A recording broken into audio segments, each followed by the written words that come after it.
मैं अभिजीत, उजागर न्यूज से। कहते हैं शिक्षा और स्वास्थ्य किसी भी देश के विकास के दो स्तंभ होते हैं, लेकिन क्या हो अगर इसे व्यापार बना लिया जाए? क्या यह किसी नागरिक के मूलभूत अधिकारों के साथ खिलवाड़ नहीं होगा? जी हाँ दोस्तों, कुछ ऐसा ही खिलवाड़ हुआ है सर्व कृपा हॉस्पिटल में अपनी बीवी का इलाज करा रहे भोलाराम जी के साथ। भोलाराम जी, बिल्कुल निडर होकर बताइए कि आपके साथ क्या हुआ है। साहब, ये सर्व कृपा हॉस्पिटल में लूट मची रखी है। हमारी पत्नी का इलाज यहाँ चल रहा था, लेकिन ये लोग उसको क्या वो कहते हैं वेंटिलेटर। हाँ, ये हमारी मिसिस को उस पर रखकर बोलते रहे कि वो जरूर बच जाएगी, और इतना लंबा बिल बना दिया कि हमारी जेब खाली हो गई। मतलब आपके साथ धोखाधड़ी हुई है? अरे बहुत बड़ी धोखाधड़ी हुई साहब। अभी भी ये लोग कहते हैं कि हमारे पर लाखों रुपया बकाया है, अगर हम वो नहीं चुकाएंगे तो ये हमारी पत्नी की डेड बॉडी नहीं देंगे हमें। देखा दोस्तों, किस तरह इस हॉस्पिटल में एक गरीब आदमी की बीवी का लाश का सौदा किया जा रहा है। बंद कर! अरे बंद कर! अरे चल बाहर निकल! निकल बाहर! ऐसे गुंडे करके जनता की आवाज को दबाओगे? निकल बाहर! अभिजीत देख तुम्हारा कैसे पोल खोलता हूं मैं। अभिजीत पूरे हॉस्पिटल को बर्बाद कर दूंगा मैं। चल चल चल निकल! सेफ नहीं है ये एरिया, चलना यहाँ से। यार तुझे मना किया था, इतने रिस्क मत लिया कर तू। हॉस्पिटल के सामने ये स्टोरी करने से मना किया था तुझे। फुटेज मिला ना? अरे फुटेज मिल गया मेरे भाई, लेकिन तेरी जान चली जाती तो। समझता ही नहीं है छोटी सी बात। अरे भैया कुछ भैया आप आज सगाई है तुम्हारी, वहाँ लड़की वाले घर पे इंतजार कर रहे हैं और तुम अभी तक यहीं हो। अरे विनोद भैया, वो जरूरी ब्रेक थ्रू था, इंतजार नहीं कर सकते थे हम। तेरी होने वाली बीवी भी इंतजार कर रही है तेरा। अरे यार राजीव, तू तो कब तक लड़कियों से भागता रहेगा? आज तो सगाई पक्की है। ले चल। मर्दों से तो कोई प्रॉब्लम है ही नहीं इसको, बस लड़कियों से ही प्रॉब्लम है। चल। अब तो दोनों बहनें एक ही घर में, इससे अच्छी क्या बात हो सकती है आपके लिए? जी पापा, हम तो बहुत लकी है, हमारी प्यारी बहन वर्षा ही हमारी देवरानी बन रही है। क्यों विनोद जी? हाँ राखी जी, बड़ा भाग। हाँ भाई, आप बड़ा भाग वाला है तू। हाँ बैठ बैठ अभिजीत। भाई सच सच बता, पसंद आई हमारी साली साहिबा?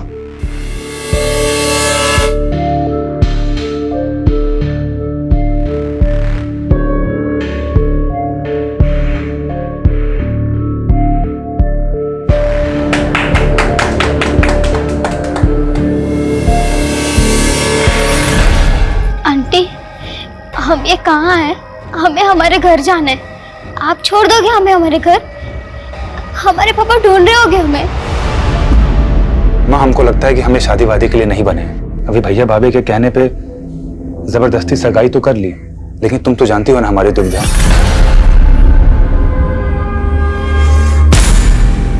माँ, हम इस दुनिया को एक सच बताना चाहते हैं, और वो सच है।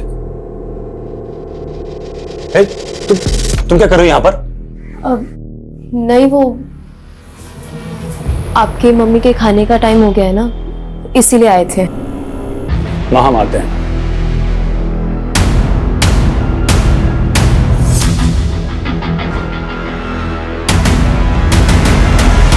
हम अक्सर सच्चाई से भागते हैं। उम्र के हर पड़ाव पर कोई न कोई एक ऐसा सच जरूर होता है जो शायद हम सबसे छुपा लेते हैं।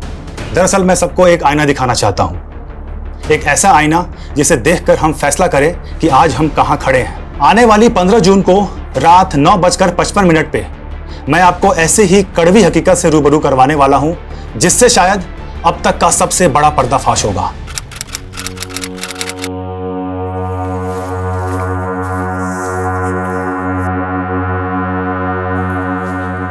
अरे अभिजीत पता नहीं कहाँ रह गया। अरे विनोद भैया, क्या हो गया ये? अरे कुछ नहीं, थोड़ा चक्कर खा के गिर गए थे। अरे बाप रे। अच्छा ये बताइए, अभिजीत को देखा आपने? हमें नहीं मालूम।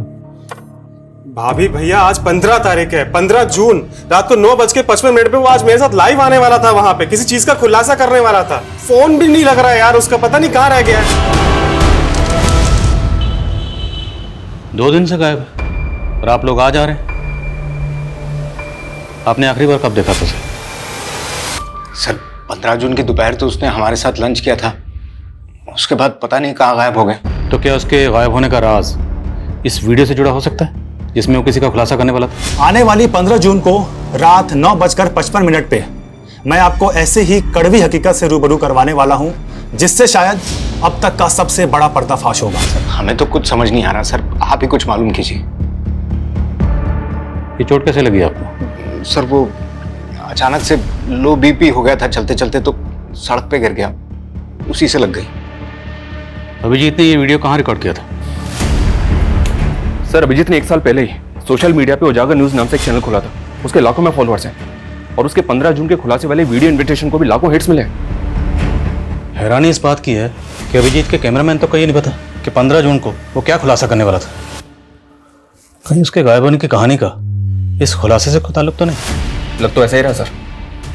अगर ऐसा है तो हमारे लिए जानना जरूरी है कि 15 जून को वो क्या खुलासा करने वाला था। उसका लैपटॉप, ईमेल आईडी की डिटेल्स, कॉल रिकॉर्ड सब निकलो। लेट्स फाइंड आउट कि अभिजीत ने आखिरी बार किससे और क्या कम्युनिकेट किया था। Okay sir.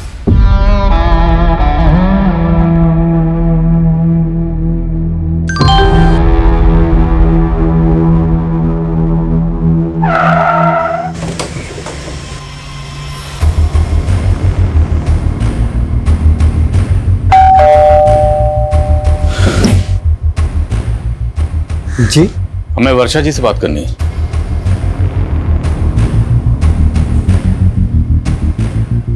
वर्षा जी, 15 जून की शाम को अभिजीत की फोन पर आखिरी बार बात आपसे हुई थी।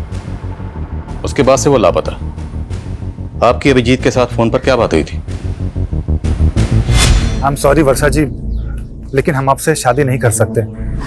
ऐसा क्यों बोल रहे हैं अभिजीत? वो हम आपको वजह भी नहीं बता सकते वर्षा जी। बस इतना समझ लीजिए कि इसी में आपकी भलाई है। सर ऐसा हो ही नहीं सकता, अभिजीत ने खुद शादी के लिए हाँ किया था। तो क्या आपकी साली वर्षा झूठ बोल रही है?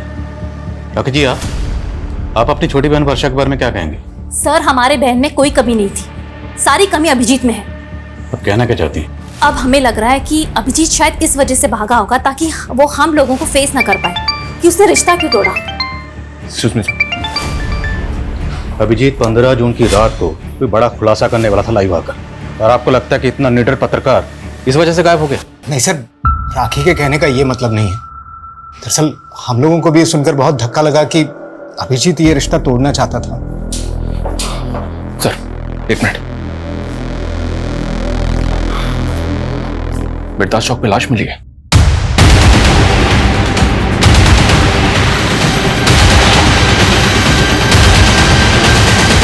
आइए सर। सर लाश बुरी तरह से जली हुई है, चेहरा भी पहचान पाना मुश्किल है, लेकिन उसकी कदकाठी अभिजीत की कदकाठी से मैच कर रही है। तो तुम्हें ऐसा लग रहा है कि अभिजीत की बॉडी है? सर अभिजीत का फोन बिरदास चौक पे ही बंद हुआ था, उसकी फैमिली से शिनाख्त करवा के देखे क्या? सर ये क्या दिखा रहे हैं सर? देखिए, हम मानते हैं कि बॉडी बुरी तरह से जली हुई है, पर हमारे लिए बॉडी की शिनाख्त करवाना बहुत जरूरी है। पर हमें इनकी बॉडी से ये चेन और ये अंगूठी मिली है। ये अंगूठी तो अभिजीत की सगाई की अंगूठी है सर, और ये चेन भी अभिजीत की है सर। ये ले, रोटी खा ले, इतना दुखी मत हो, अब यही हमारी जिंदगी है। ले खा ले, अभी बहुत सारा काम करना है।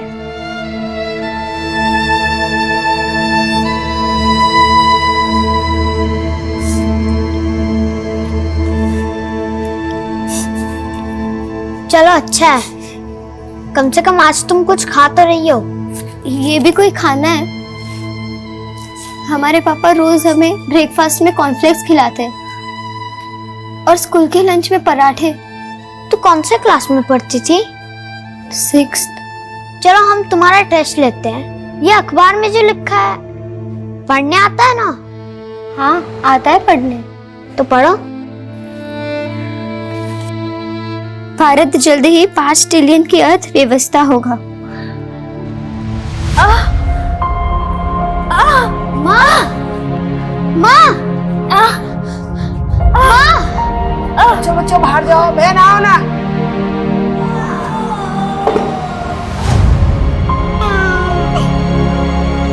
हमारा नया दोस्त आ गया। सर पीएम रिपोर्ट के हिसाब से पहले अभिजीत को बुरी तरह से पीटा गया। लेकिन सर किलर ने ऐसा क्यों किया? इसलिए कि उसको आइडेंटिफाई नहीं किया जा सके। अगर ऐसा था तो फिर अभिजीत की बॉडी पर उसकी चेन और अंगूठी इंटैक्ट क्यों थी? यहाँ तक कि उसके बाजू पे जो टैटू था वो भी उसके भाई ने आइडेंटिफाई किया। पहचान मिटाने की कोई कोशिश नहीं की गई। किलर ने अभिजीत को जिंदा जला दिया सर। ऐसा लग रहा है जैसे किलर की अभिजीत के साथ कोई गहरी रंजिश थी। अभिजीत के लैपटॉप से क्लू मिला? साइबर टीम अभिजीत के लैपटॉप और मोबाइल का डेटा रिकवर करी है सर। लेकिन सर अभिजीत का फोन पिछले कई दिनों से अतुल नगर में काफी एक्टिव था। अतुल नगर में कहाँ जाता था? ये तो नहीं पता, लेकिन अतुल नगर में जितने भी सीसीटीवी हैं सबकी फुटेज मंगा रहा हूँ। और अभिजीत का कैमरामैन प्रथमेश, उसने कुछ बताया? नहीं सर, उसे इस बारे में कुछ नहीं पता।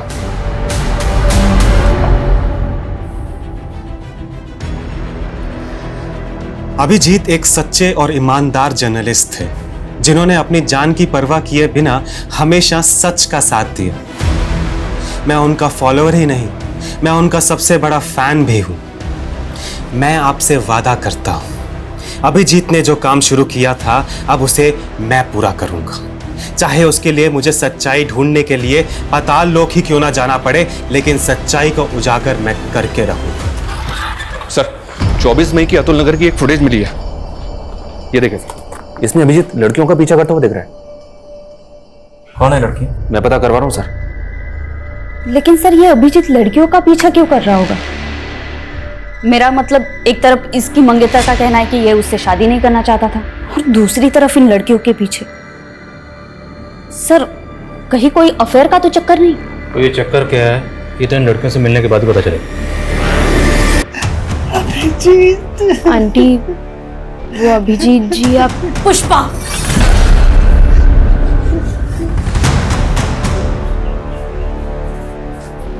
जी माँ जी को क्या बताना है और क्या नहीं बताना ये तुम्हारा काम नहीं है।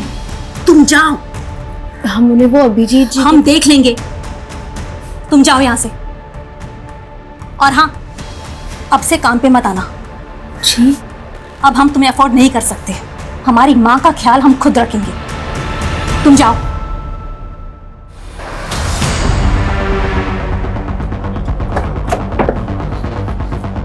अभिजीत जिन दो लड़कियों का पीछा करते हुए देखा था वो दोनों लड़कियां इसी घर में किराए पे रहती थी सर, और ये इस घर के मकान मालिक हैं। इन्होंने ही मकान किराए पे दिया। नाम क्या था दोनों लड़कियों का? सर बड़ी वाली का गीतांजलि और छोटी वाली का चंचल था। दोनों सगी बहनें थी। आप कहाँ हैं? सर वो लोग तो 10-12 दिन पहले अचानक घर खाली करके चले गए थे। रहने वाली कहाँ की थी? रेंट एग्रीमेंट में उनका नेटिव एड्रेस होगा। रेंट एग्रीमेंट तो नहीं बनाया, लेकिन हाँ वो बिहार की रहने वाली थी। तुम लोग भी ना, हम लोग बार बार गाइडलाइन जारी करते हैं कि बिना पुलिस वेरिफिकेशन के मकान किराए पर नहीं देना, पर सुधरोगे नहीं तुम लोग। सर गलती हो गई। लड़कियां करती क्या थी? सर वो घरों में मेड का काम करती थी। कहाँ, किस घर में? सर वो तो नहीं मालूम। लड़कियों के फोन नंबर तो होंगे आपके पास? सर उनके पास फोन्स भी नहीं थे।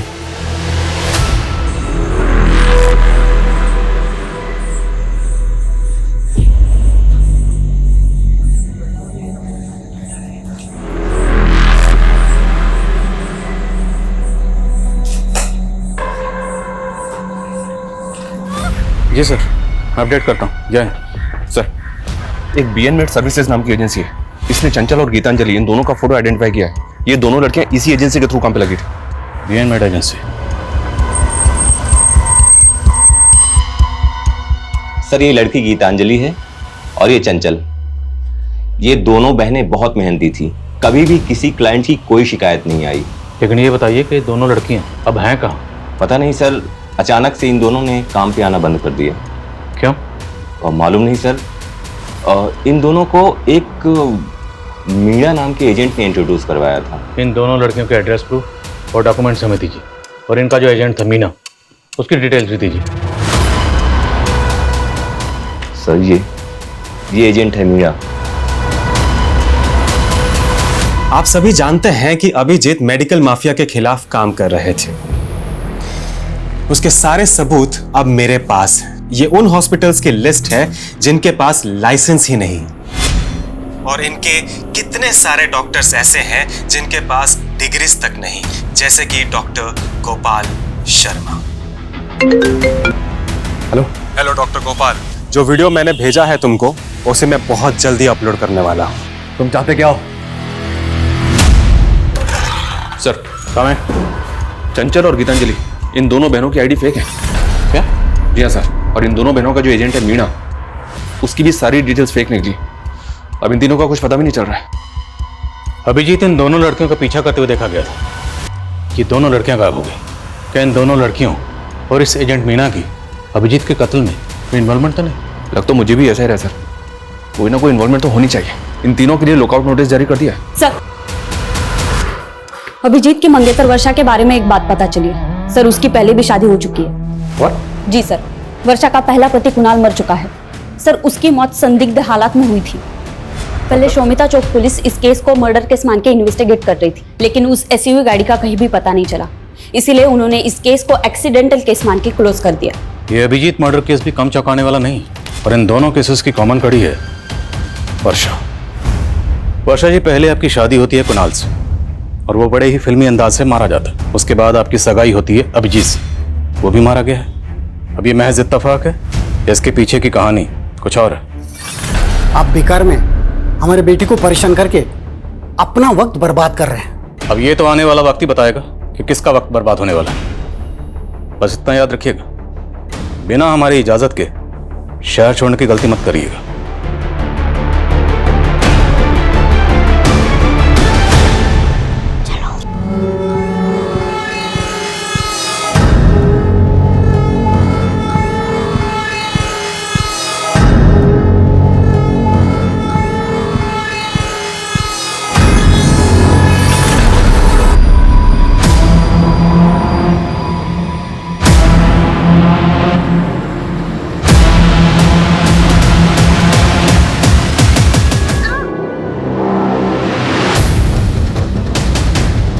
सर,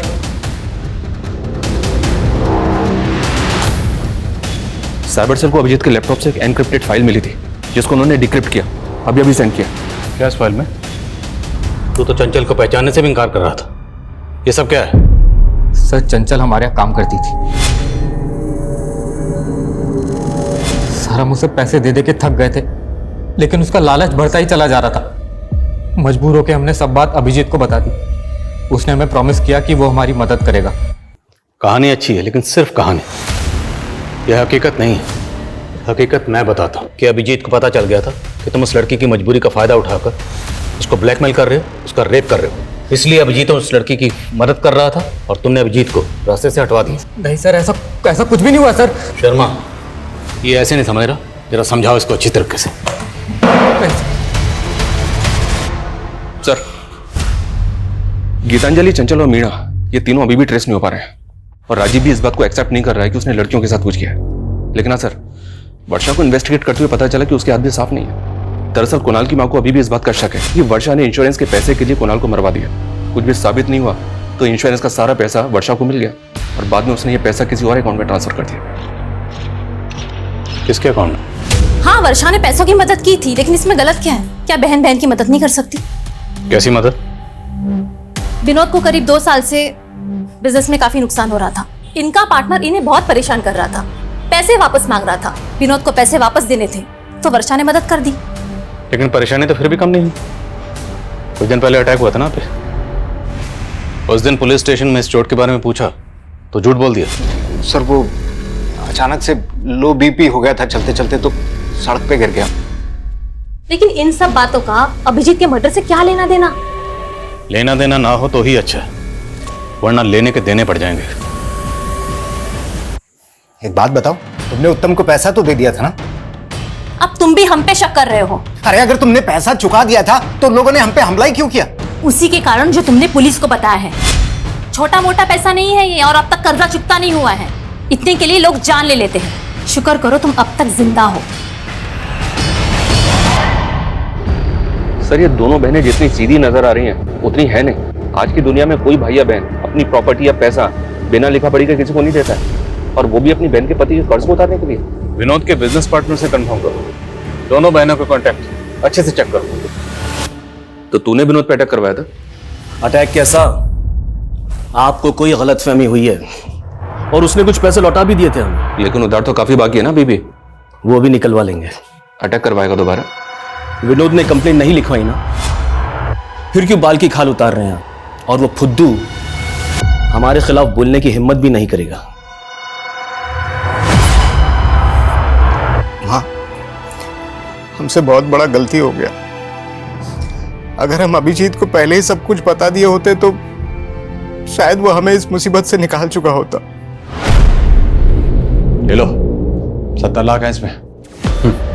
70 लाख? ये 70 लाख तो सिर्फ आपके हुए ना डॉक्टर साहब, और आपके बाकी के नेक्सस के 70 लाख वो कौन देगा?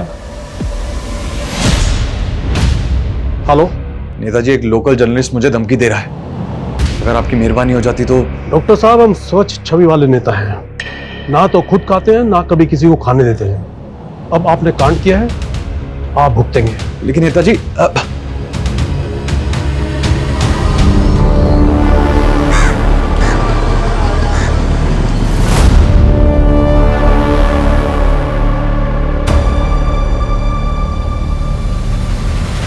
हम थक गए हैं ये करते करते। अभी और कितने खून बहाने पड़ेंगे? ये हमारा तीसरा अबॉर्शन है। न जाने तुमसे शादी करने के लिए हमें अभी कितना और इंतजार करना होगा। हम जल्दी सब कुछ ठीक कर देंगे।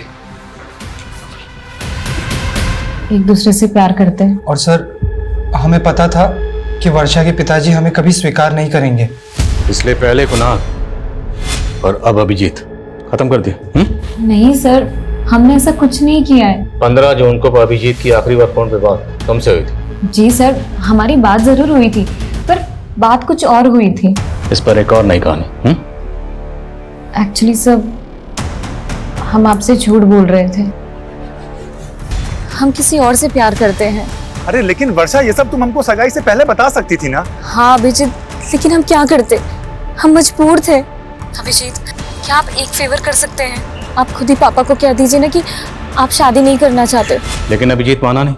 तुम दोनों को लगा कि तुम दोनों की पोल खोल देगा, इसलिए तुम दोनों ने उसकी जान ले ली। वैसे तुम्हारे लिए किसी मासूम की जान लेना कोई बड़ी बात नहीं है। 3 अबॉर्शन तो पहले ही करा चुके हो। और तुम अपनी बहन राखी को किस बात के पैसे दे रही थी? सब उसको हमारे अफेयर के बारे में पता चल गया था।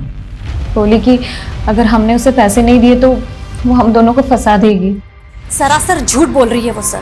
अगर उसकी करतूतों के बारे में पता होता तो उसकी जान ले लेते। हमने सिर्फ विनोद का कर्जा उतारने के लिए उससे पैसे लिए थे और कुछ भी नहीं था। तो आप कहना चाहती हैं कि आपकी बहन और उसके आशिक ने मिलकर अभिजीत को मार दिया? उनकी बात वो जाने सर, हमने कुछ नहीं किया। क्या जोड़ी है दोनों बहनों की? छोटी वाली बड़ी पे इल्जाम लगा रही है और बड़े वाली छोटी पे। कोई बात नहीं, वक्त आने पर सब पता चल जाएगा किसकी कहानी सच्ची है किसकी झूठी।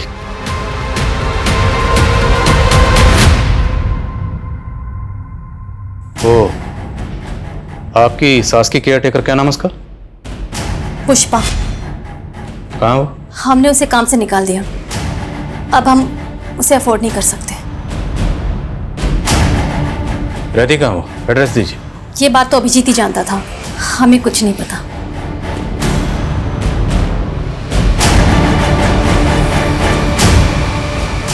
सर, कहीं राखी पुष्पा को लेकर भी तुमसे कुछ नहीं छुपा रही है? हो सकता है कि इसी ने पुष्पा को जानबूझ कर गायब कर दिया क्योंकि वो कोई राज जानती थी।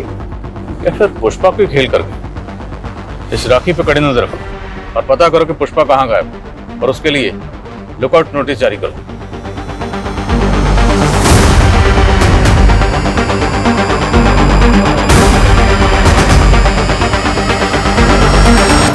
सर, छत्तीसगढ़ पुलिस से पुष्पा के बारे में एक इन्फॉर्मेशन मिली है। पुष्पा एक बागी ग्रुप की मेंबर है और कई सालों से वांटेड है।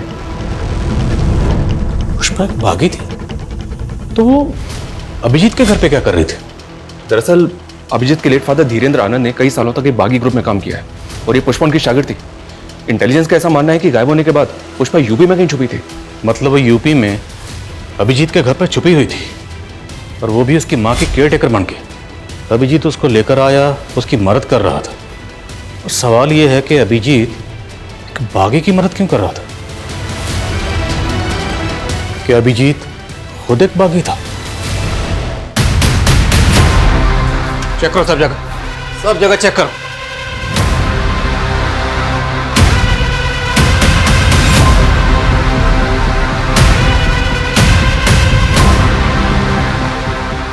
सर, बहुत गलत कर रहे हैं आप। एक ईमानदार पत्रकार की छवि के साथ में खिलवाड़ कर रहे हैं आप लोग। फिलहाल तो हम जा रहे हैं, लेकिन अगर हमें बाद में पता चला कि अभिजीत के साथ मिलकर आपने बागियों का साथ दिया था तो हम आपको नहीं छोड़ेंगे। चलो। ओ 172, चल मुंह धो ले और काम पे चल।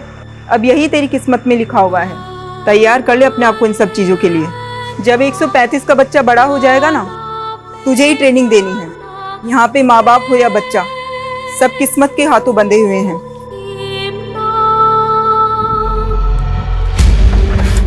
हो सकता है ये अभिजीत भी अपने फादर की तरफ भागी। ये और पुष्पा दोनों किसी सीक्रेट मिशन पर थे। जैसे ही मिशन पूरा हुआ, अभिजीत ने अपनी मौत का ड्रामा रचा। उसके बाद वो और पुष्पा दोनों गायब हो गए। और इस बात के पूरे चांसेस हैं कि अभिजीत के घर वाले भी उनके इस मिशन में शामिल हों, क्योंकि अभिजीत की बॉडी पूरी तरह से जल चुकी थी। फिर भी उन्होंने आसानी से आइडेंटिफाई कर लिया। कैसे? अब तो बॉडी का डीएनए टेस्ट भी नहीं कर सकते, अंतिम संस्कार हो चुका है। शर्मा, ये केस तो हम सॉल्व करके रहेंगे। उसके लिए चाहे हमें गड़े मुर्दे क्यों ना खाने पड़े।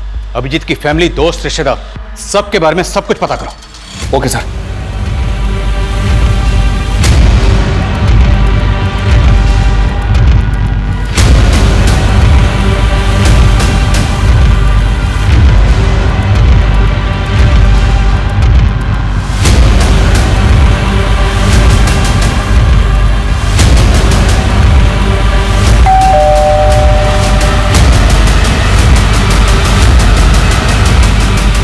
सर, इतना सारा कैश? सर ये मेरा कैश नहीं है सर। तो किसका? सर ये तो अभिजीत का है। अभिजीत के लिए फंड इकट्ठा कर रहा है। आखिर ये अभिजीत करना क्या चाहता है? अभिजीत? सर उसका तो मर्डर हो गया ना। साले, अभी बोल रहा है अभिजीत का कैश। सर ये उसी की ईमानदारी का मोल है जो हम बेईमानी से कमा रहे हैं। मैं, राखी और उत्तम साथ में मिलकर के ये काम कर रहे हैं सर। तुम्हारी छोटी बहन वर्षा का नीरज से अफेयर और तुम्हारा अपने पति के बिजनेस पार्टनर उत्तम से अफेयर। अति उत्तम। सर हमारा कोई अफेयर नहीं है। हमने सोचा था कि विनोद उत्तम के साथ बिजनेस करके सेटल हो जाएगा, लेकिन आलसी घाटा करके बैठ गया। ओ मैडम, यहाँ मैं मुनाफा या घाटा जानने के लिए नहीं बैठा हूँ। तुम तीनों ये बताओ कि अभिजीत को क्यों मारा? सर हमने अभिजीत को नहीं मारा है, बल्कि उसकी मौत का फायदा उठा करके हमने सिर्फ डॉक्टर गोपाल शर्मा से पैसे ठगे थे। सर प्रथमेश ने हमें बताया था अभिजीत के मेडिकल स्कैम खुलासे के बारे में, तो हमने उत्तम की ताकत का इस्तेमाल किया ताकि कोई डॉक्टर हमें परेशान करे तो उत्तम संभाल लेगा।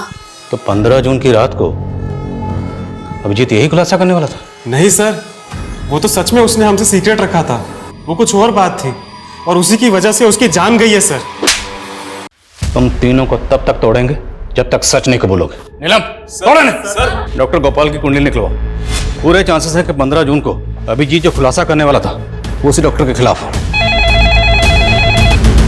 हेलो, क्या आप मुझे डिटेल्स मिल कीजिए।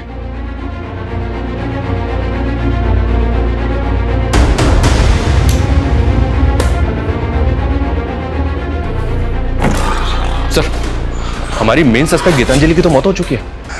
गीतांजलि मर चुकी है? जी हाँ सर, ये देखिए, कोई बॉडी क्लेम करने के लिए नहीं आया तो उसका अंतिम संस्कार कर दिया। चौंकाने वाली बात यह सर कि गीतांजलि की कलाई पे बिल्कुल वैसा ही टैटू था जैसा अभिजीत की कलाई पे था। ये देखिए सर, अभिजीत के टैटू में 186 नंबर लिखा है और गीतांजलि के टैटू में 81 नंबर लिखा है। दोनों टैटूज वैसे तो दिखने में सेम है, सिर्फ नंबर और डिजिट्स का फर्क है। क्या ये कोई सीरियल नंबर हो सकता है? और इन टैटूज का हमारे सस्पेक्ट्स में से और किससे कनेक्शन हो सकता है? राजीव, वर्षा, नीरज, राखी, प्रथमेश, उत्तम या फिर पुष्पा? अभिजीत और गीतांजलि के बीच का कॉमन कनेक्शन है राजीव, लेकिन सर राजीव का तो कहना है कि वो इन टैटूज के बारे में कुछ नहीं जानता। पर अभिजीत की कलाई पर वैसा ही टैटू क्यों है जैसा कि गीतांजलि की कलाई पर है? गीतांजलि की बहन चंचल से इसका पता चल सकता है। चंचल तो खुद गायब है। खा लो दीदी, खाली पेट रहने से कुछ नहीं होता और हमें बहुत कुछ करना है। हमें निकलना है यहाँ से। यहाँ से कोई नहीं निकल सकता। नहीं दीदी, हम निकलेंगे यहाँ से। कोई आने वाला है हमें बचाने। तुम ना ऐसे सपने मत देखो, ये सपना कभी पूरा नहीं हो सकता। सर, चंचल के बारे में हमने अभिजीत को मार्च में बता दिया था। उसके बाद अप्रैल में अभिजीत बिना किसी को बताए 20 से 25 दिन के लिए किसी असाइनमेंट पर बाहर चला गया था। हाँ, अभिजीत अप्रैल में काफी दिनों तक नहीं था और उस दौरान उसने हमको कॉल भी नहीं किया था। मार्च में वो टैटू उसके हाथ में था? नहीं, तब तो नहीं था, लेकिन जब वो वापस आया तो हमने वो टैटू उसकी कलाई में देखा। तो आपने उससे पूछा कि वो टैटू उसने कहाँ बनवाया था और क्यों बनवाया था? नहीं सर, ऐसा तो उसने कुछ नहीं बताया। सर पहले तो हमें भी अजीब लगा था, क्योंकि वैसा ही टैटू चंचल की कलाई पर भी था। नहीं, ऐसा तो नहीं कि गीतांजलि और चंचल का उन टैटू से कोई ऐसा राज जुड़ा था जो अभिजीत जानना चाहता था, इसलिए उनका पीछा कर रहा था। लेकिन सर वो ये सब जानने के लिए अपनी कलाई पे वैसा ही टैटू क्यों बनवाएगा? और ये अभिजीत अप्रैल में 20-25 दिन के लिए कहाँ गायब था? और ये सवाल अब भी वहीं का वहीं है कि वो 15 जून की रात को 9:55 पर ऐसा क्या खुलासा करने वाला था?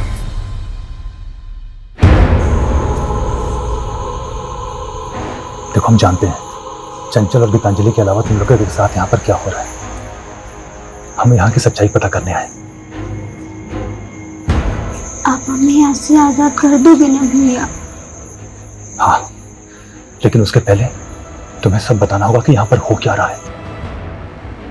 मैं भारत, मैं एक विशाल लोकतंत्र हूँ, बहुत तेजी से बढ़ती अर्थव्यवस्था हूँ, पर देखो मेरी गरिमा पे ये कैसा दाग लगा है। ये कैसा दाग लगा है? ये दाग हम सबको मिलकर धोना है।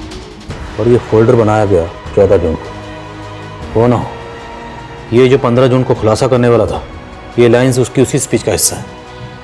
लेकिन सर इसका तो कोई क्लू ही नहीं मिल रहा है कि ये खुलासा क्या था, किसका था और किसके लिए था। हमारा देश महान है भैया, और हम भी आजाद होंगे। बस आप जल्द से हमें लेने आ जाओ, हम आपका वेट कर रहे हैं। हमारे पास एक ऐसी चाबी है जिससे सारे ताले खुल सकते हैं, और वो एजेंट मीना। क्योंकि गीतांजलि और चंचल को डोमेस्टिक एजेंसी के लिए वही लेकर आया था। शर्मा, ढूंढो उसे। खबरों को काम पे लगाओ, जेलों में जितने भी कैदी हैं उनके बारे में पता करो, तुम्हें जो करना है करो, लेकिन किसी भी सूरत में मुझे एजेंट मीना चाहिए। Okay sir.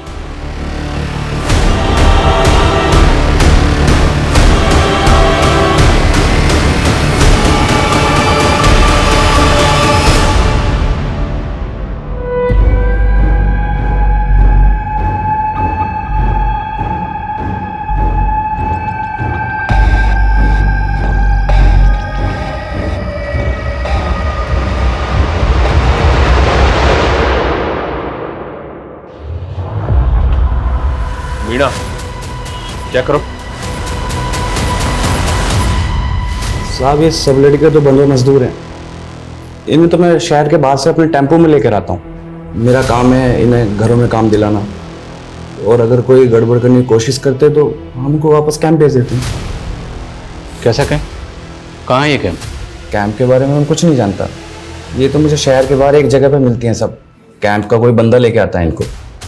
ये सब करवाता कौन है? मालिक कौन है? साहब, इसके बारे में मुझे कुछ नहीं पता। सबसे पहले हमें ये पता करना होगा ये कैंप है कहाँ। इस नेक्सस ने बहुत गहराई तक अपनी जड़ें फैला रखी। ड्रोन कैमरा यूज करने की परमिशन निकलो। पूरा शहर और उसके आसपास जितने एरिया सब जगह स्कैन करो। कोई भी एरिया छूटना नहीं चाहिए।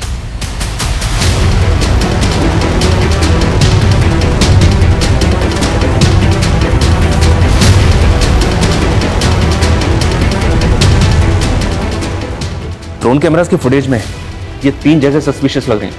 इनकी डिटेल्स निकलवाइए सर। और इन 3 में से एक जगह ऐसी है जहां लोगों की मूवमेंट बहुत ज्यादा सस्पिशियस है। यहीं टारगेट करेंगे, पूरी फोर्स के साथ धावा बोलेंगे। तैयारी करो। Okay sir.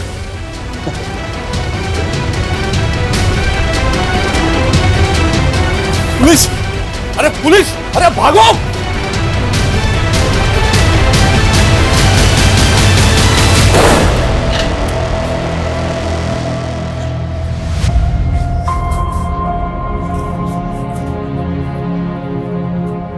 डरो मत, हम लोग आप लोगों को बचाने आए हैं। आपको अभिजीत भैया ने भेजा है ना? वो बोलते थे हम जरूर आजाद होंगे। हाँ बेटा, हमें अभिजीत भैया नहीं भेजा। अभिजीत भैया कहाँ है? उन्होंने कहा था हम उनके साथ टीवी पे आके जय हिंद बोलेंगे। बेटा, मुझे अभिजीत भैया नहीं भेजा है आप सबको लाने के लिए, और उन्होंने कहा जब मैं आपसे मिलूं तो आपसे बोलूं कि आप जोर से जय हिंद बोलें। जय हिंद। जय हिंद। तुम लोगों को बंधुआ बनाकर उन पर जुल्म करते थे। कब से चला ये सब? साहब, काफी टाइम से हमारे लोग हर शहर में फैले हुए साहब। अगर हमें कोई अनाथ या कोई मजबूर मिलता था, हम उन्हें अपना कैंप में लेके आते साहब, और हम बच्चे लोग को भी किडनैप करके लेके आते साहब। अब ये बताओ, कैंप में उनसे करवाते क्या थे? साहब, जैसे गीतांजलि और उसकी बहन चंचल, है ना? दीदी को पूरा भरोसा था कि एक दिन हम उस जंजाल से बच निकलेंगे। देखना चंचल, एक दिन आएगा जब हम आजाद होंगे, और बहुत ही बेहतरीन जिंदगी जिएंगे, ऐसी नहीं। पर उसके लिए हमें कैंप से बाहर आकर घरों में काम चाहिए था, इसलिए हमने कैंप में अच्छा बर्ताव किया, उन लोगों का भरोसा जीत लिया। फिर तुमने राजीव के यहाँ काम करना शुरू कर दिया, उसको ब्लैकमेल किया। हमारी पूरी कमाई तो वो मीना ले जाता था और हमें अपनी जिंदगी शुरू करने के लिए कुछ पैसों की जरूरत थी, और इसलिए हमारे पास और कोई रास्ता नहीं था। लेकिन राजीव ने अभिजीत को सब बता दिया। हाँ, लेकिन अभिजीत भैया को ब्लैकमेलिंग से ज्यादा उस गिरोह के बारे में चिंता थी। देखो, मुझे पता है तुम लोगों के साथ क्या हो रहा है। मैं तुम्हारी मदद करना चाहता हूँ, लेकिन उसके लिए मुझे तुम्हारे जैसे मजदूर बन के ही उस कैंप में घुसना पड़ेगा और अपने हिडन कैमरे से सब कुछ रिकॉर्ड करना होगा कि वहां पर एक्चुअली में हो क्या रहा है। फिर हमने उन्हें वहां घुसने में मदद की और वो हमारे कैंप में शामिल हो गए।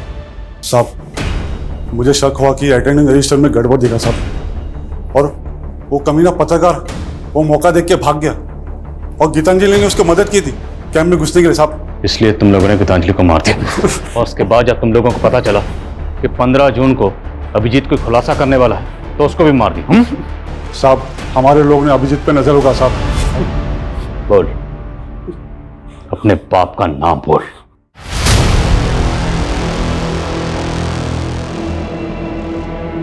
धर्मेंद्र सिंह सर मीटिंग में है। सर सर सर सर चलो। हाँ। धर्मेंद्र जैसा बड़ा नेता इस नेक्सस का मास्टरमाइंड होगा, ताज्जुब हो रहा है सर। उस फैक्ट्री में तकरीबन 150 औरत मर्द और 50 से ज्यादा बच्चों के साथ इस तरह का दुर्व्यवहार किया जा रहा था। ये जानने के बाद बहुत तकलीफ हो रही है। लेकिन सर, पुष्पा का इस गिरोह से कोई लेना देना नहीं, हालांकि वो अभी तक गायब है। सर, हमने उसकी रिपोर्ट नेशनल एजेंसी को दे दी है। ये बहुत ही अफसोसनाक है कि एक तरफ जहां हमारे मुल्क में 5G टेक्नोलॉजी लॉन्च हो रही है, हमारे मुल्क की इकोनॉमी तेजी से आगे बढ़ रही है, वहीं आज भी 2022 में भी एक तरफ काला अंधेरा छाया हुआ है जहां कुछ लोगों के साथ अमानवीय बर्ताव किया जा रहा है।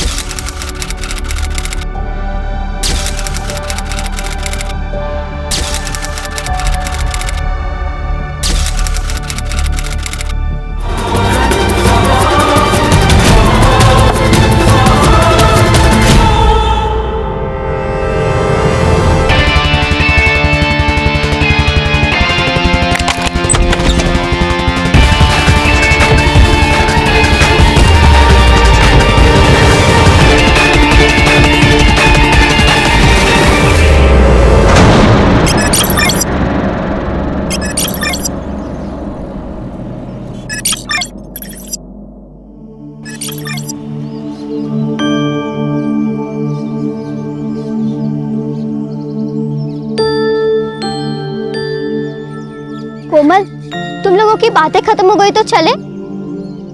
कोई देख लेगा तो प्रॉब्लम हो जाएगी।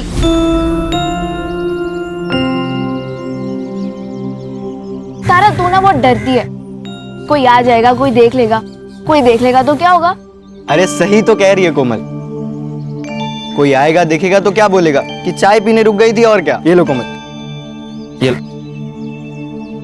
ठीक है, तू बैठ यहाँ आराम से, चाय पी, खाना खा, मैं जा रही हूँ। अरे रुक, मैं आ रही हूँ। अरे यार, ये तारा ना हमेशा हड़बड़ी में रहती है, कभी आराम से बात नहीं करने देती। और तू चाय पिलाते रहेगा या बताएगा भी कि तू उससे प्यार करता है? अरे पर मैं उसको बताऊं कैसे? कोमल, चलना। तू ही घास नहीं डालता, वरना वो मुन्ना ना फिदा है तुझ पर। तू ही पढ़ इन सब चक्करों में, मुझे पढ़ाई करनी है। ए तारा, रुक इधर, चल थोड़ा काम कर, मेरे साथ काम कर, चल काम कर। आजोबा, आपने शराब पी हुई है? तो पिए। तो कुछ नहीं, अगर आप शराब पी सकते हो तब अपना काम भी खुद कर लो। ए रुक रुक, किधर जा रही है? ए किधर जा रही? रुक रुक रुक। आजोबा क्या करते हैं? थोड़ा दिलाना। आजोबा क्या करते हैं? सना क्या ये क्या? पापा, मैं तेरे को क्या कर? क्या कर रही है मैं तू? तेरे को क्या करता इन्होंने हूँ? शराब पी रखी है तो तूने भी पी रखी है क्या?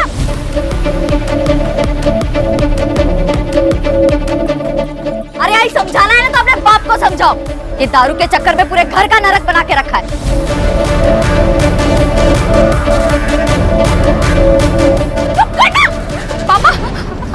अरे जया, अपनी बेटियों को काबू में रख, वरना तू बहुत पछताएगी, बहुत पछताएगी तू। देख देख क्या करता हूँ मैं तुम लोग को, देख क्या करता हूँ। क्या है?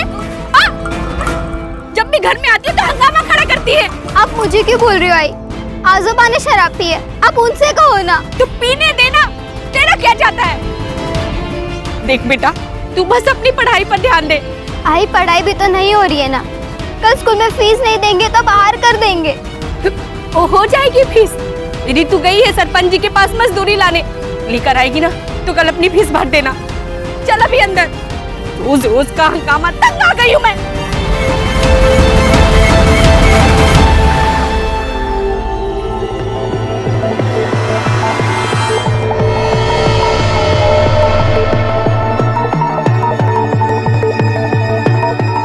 मालकिन,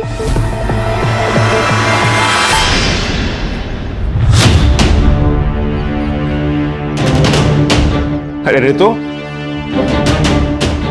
कैसे आई तुम? वो मालिक मजदूरी के पैसे दे दीजिए। अच्छा, ये ना, आजा आजा, देता हूं मैं।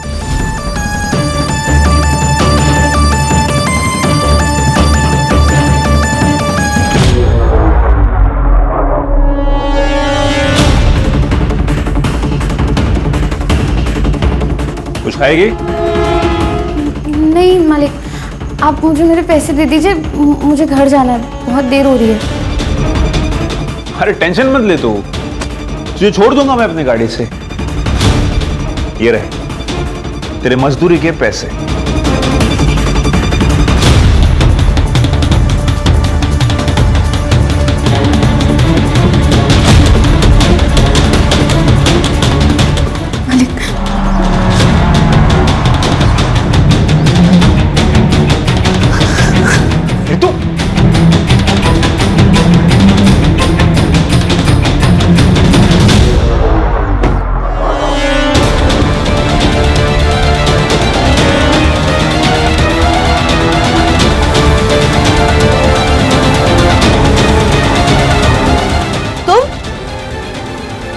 आंगनवाड़ी वाली मुक्ति की बहन है ना?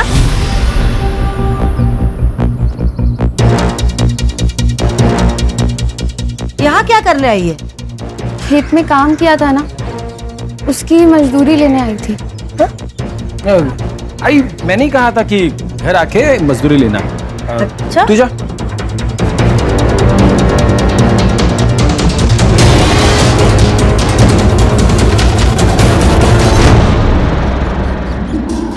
जरा अभी समझ नहीं है ना, 3 महीने बाद गांव में मुखिया का चुनाव है।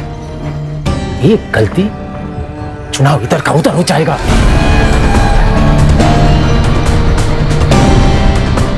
अरे कुछ नहीं होता दादा, आप खामा में टेंशन ले रहे हो।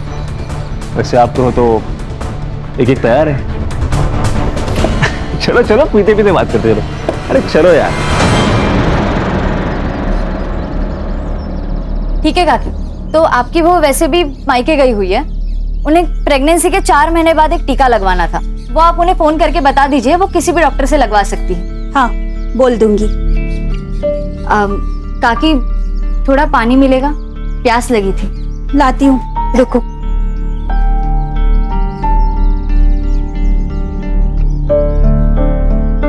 ये लो। हाँ, हाथ आगे करो, मैं पानी डालती हूँ। ऐसे तो कोई किसी जानवर को भी ना पानी पिला।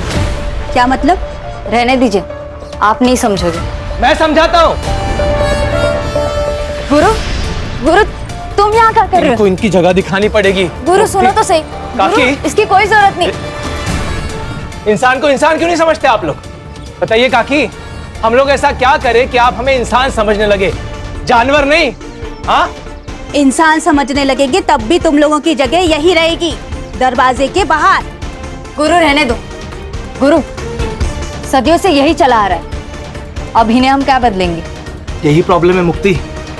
प्रॉब्लम यही है कि सदियों से जो चलता आ रहा है उसे चलने दो।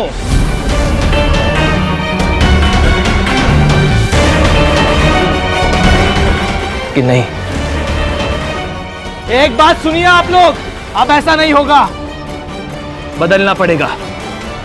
काकी बदलना पड़ेगा। चल गुरु।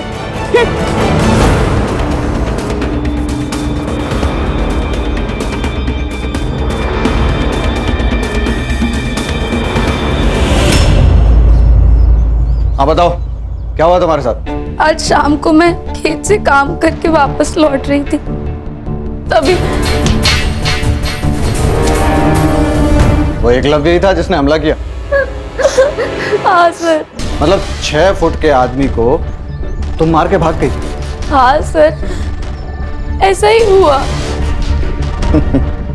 हंस क्यों रहे हैं आप? ओ नेताजी, चुनाव जीते नहीं हो तुम जो सवाल पूछने लगे। ये मेरा थाना है और सवाल मैं ही पूछूंगा। लेकिन पहले आप हमारी कंप्लेंट तो लिखिए। अरे कंप्लेन तो लिख लेंगे मैडम, क्या जल्दी? और वैसे भी आप लोगों की बात सुनिए तो सामने वाली पार्टी की भी तो सुननी पड़ेगी ना। नमस्कार चंद्रकांत साहब। नमस्ते ताई, आइए। कशायद सब ठीक।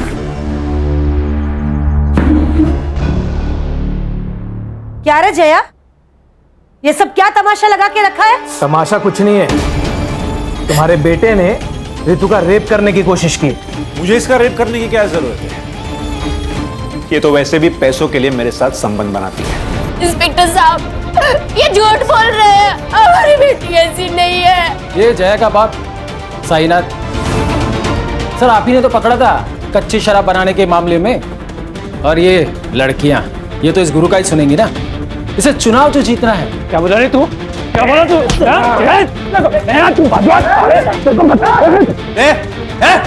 छोड़ दे, बाहर निकलो, बाहर निकलो। और तुम दोनों उठो, बाहर निकलो। लड़की से धंधा करवाती और यहाँ पे तमाशा करती है। चल बेटा। नहीं जाएंगे, ये लोग कुछ भी बोलेंगे और आप इनकी बातों पर यकीन कर लोगे। आप हमारी कंप्लेंट लिखिए, वरना यही पुलिस स्टेशन के बाहर मैं खुद को आग लगाकर जान दे दूंगी।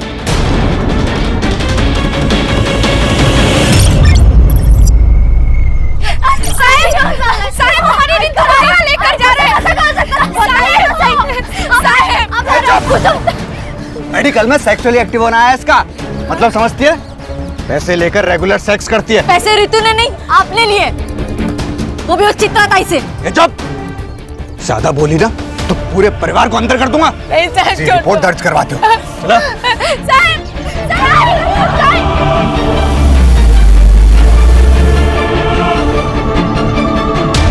हेलो गुरु।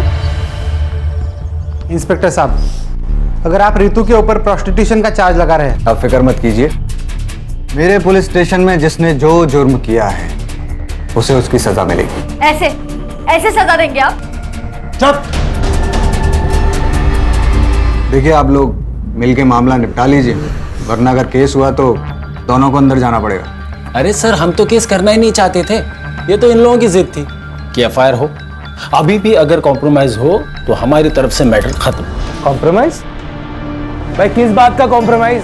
पैसे देकर फर्जी रिपोर्ट बनवा ली, अब पुलिस के साथ मिलकर हमें डरा रहे हो? है? क्या बोला तू? क्या बोला तू? पैसे लिए मैंने? पैसे लिए? चल निकल जा, निकल।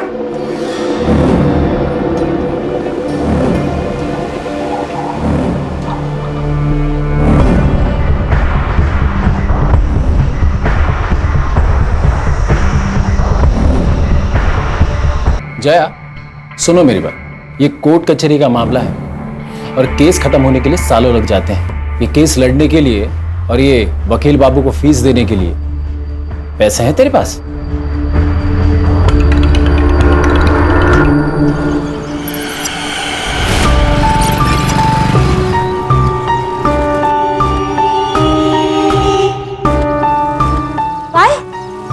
कोर्ट से इस केस के लिए फ्रेश इन्वेस्टिगेशन की ऑर्डर आए हैं। रितु का मेडिकल अब बाहर से कराया जाएगा, और आपको तो पता ही है कि रिपोर्ट में फिर क्या आएगा। तो तुम्हें 2 लाख किस बात के दिया हमने? हाँ, रोको ये सब तुम। कोर्ट का ऑर्डर है, मैं कुछ नहीं कर सकता। हाँ, अगर आप 2 लाख रुपए और दो तो मैं मेडिकल रिपोर्ट डिले करवा सकता हूँ। उसके बीच में आप उस फैमिली के साथ पैसे वैसे देके सेटलमेंट कर लो। एक फुटी कौड़ी सुद्धा नहीं देना भी कोणाला। अगर एक को भी फुटी कौड़ी दी तो सबके सब सर पे बैठ जाएंगे। लड़ना है ना इन लोगों को हमसे, तो अब लड़के दिखाए, मैं भी देखती हूँ। इंस्पेक्टर, रिपोर्ट्स रुकवाइए। पैसे आपको मिल जाएंगे।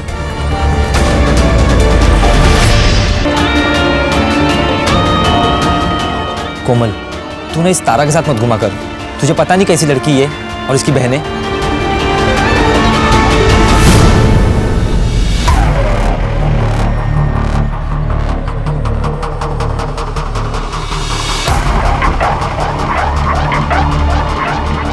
ए, क्या तांजा कर रहा रे? हैं? जरा इधर आइए ना। ये जो लड़की अंदर गई उसका रेट क्या है? क्या बोला थे? वो तो गांव वाले बोल रहे थे, सब चलता है इधर।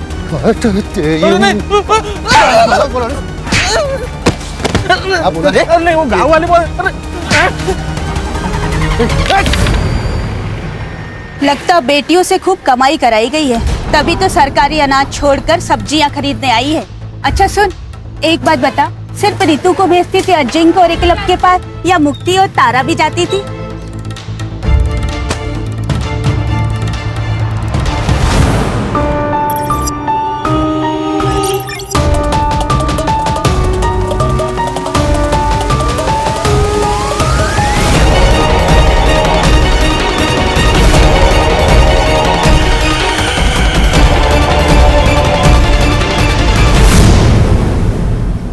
हाँ मुक्ति दीदी बोलिए। हेलो कोमल, तुम्हें तारा ने कुछ बताया? वो कहाँ गई है, किस काम से गई है?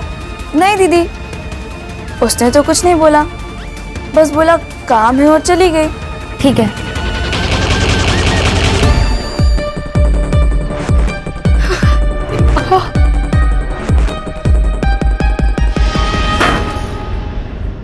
ए, संभाल के रख, पूरे 4 लीटर है। 2-4 दिन में वो आदमी आएगा लेने के लिए। रितु कहाँ? वो तो आपके साथ गई थी ना? गई तो थी, लेकिन वो तो पहले ही जंगल से आ गई।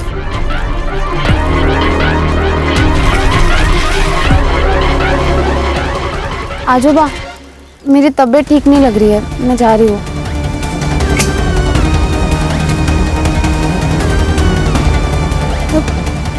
पापा, रितु घर नहीं आई और तारा भी स्कूल से घर वापस नहीं आई। मेरा नाम मुक्ति कौरी है, मैं अम्बेवाड़े गांव से हूँ।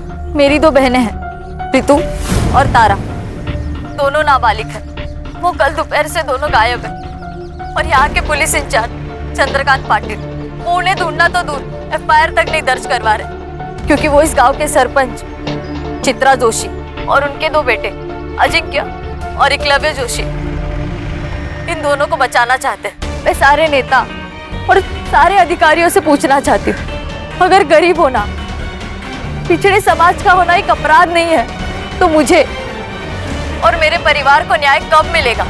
लड़कियों को गायब हुए 36 घंटे हो चुके हैं और आखिरकार इस वीडियो के वायरल होने के बाद पुलिस डिपार्टमेंट नींद से जागा है। अम्बेवाड़ी पुलिस स्टेशन की पूरी टीम को सस्पेंड कर दिया गया है और एक नई टीम को असाइन किया गया है। अब देखते हैं ये टीम क्या कमाल दिखाती है। Now it's up to them कि वो जल्द से जल्द रितु एंड तारा कोरी को सही सलामत ढूंढ निकाले। सर, ये लोकल पुलिस ने बहुत गलत काम किया है इस मामले में। ना रेप अटेम्प्ट की FIR दर्ज की, ना किडनैपिंग की। इसलिए देखिए हमारे पास आया है खान, जल्द से जल्द दोनों लड़कियों को ढूंढना है और हमारे डिपार्टमेंट के ऊपर जो कीचड़ उछाले जा रहा है इसको रोकना है। ये भीड़ क्यों है यहाँ इतनी? पुलिस प्रशासन! पुलिस प्रशासन! पुलिस प्रशासन! पुलिस प्रशासन! पुलिस प्रशासन! पुलिस प्रशासन! पुलिस प्रशासन! चुप! क्या हो रहा है? क्या है? ए चुप! क्या है इतना पब्लिक? पीछे हटाओ इनको। क्या हुआ? चलो चलो। जय हिंद सर। क्या चल रहा है? जय हिंद। पब्लिक इतना क्यों है यहाँ? सर वो जो मिसिंग केस थी 2 बहनों की अम्बेवाड़ी गांव से, सर अब वो मिसिंग केस नहीं रहा, अब वो मर्डर केस बन गया है। कुछ देर पहले वहाँ एक लाश मिली है लड़की की। मतलब मार दिया उसको? नहीं सर, जो लाश मिली है वो उन दोनों बहनों में से किसी की नहीं है। फिर किसकी है लाश?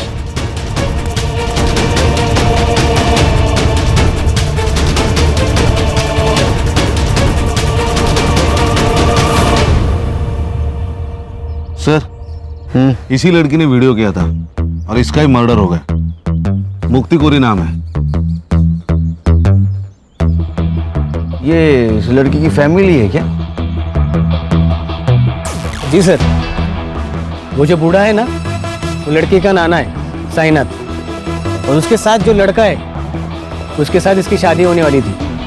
गुरु शिंदे नाम है उसका।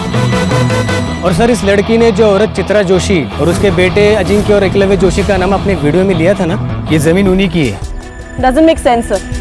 ये देखिए, इसके सर पर चोट आई है, मतलब काफी खून बहा होगा, लेकिन सर यहाँ जमीन पर बिल्कुल भी ब्लड के ट्रेसेस नहीं है। सर इसका मतलब इसे मारा कहीं और गया और यहाँ पे लाके डम कर दिया।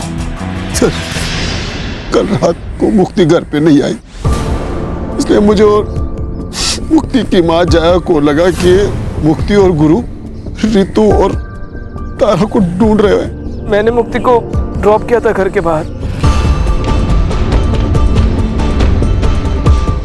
कितने बजे? लगभग 12 बजे के आसपास दोपहर में। दोपहर को 12 बजे से वो घर पे नहीं थी, तो आपने उसको फोन करने की कोशिश नहीं की? हमारे घर में 2 ही फोन है, एक मेरा एक मुक्ति का। 2 दिन पहले मेरा फोन कहीं गिर गया था। 2 दिन पहले? मतलब जिस दिन रितु और तारा गायब हो गए उस दिन? हाँ साहब। ये रितु और तारा जिस दिन गायब हो गई, उस दिन क्या हुआ था? तुम्हें तारा ने कुछ बताया? वो कहाँ गई है, किस काम से गई है? नहीं दीदी, रितु कहाँ? वो तो आपके साथ गई थी ना। वो तो पहले ही जंगल से आ गई। मतलब रितु और तारा अलग अलग जगह से एक ही टाइम पे गायब हो गए? सर, वो चित्रा है ना, उसके पास बहुत गुंडे हैं सर, वो कहीं से किसी को भी उठा सकती है सर। जहाँ तुमने मुक्ति को ड्रॉप किया था उस जगह लेके चलो हमको। जी सर।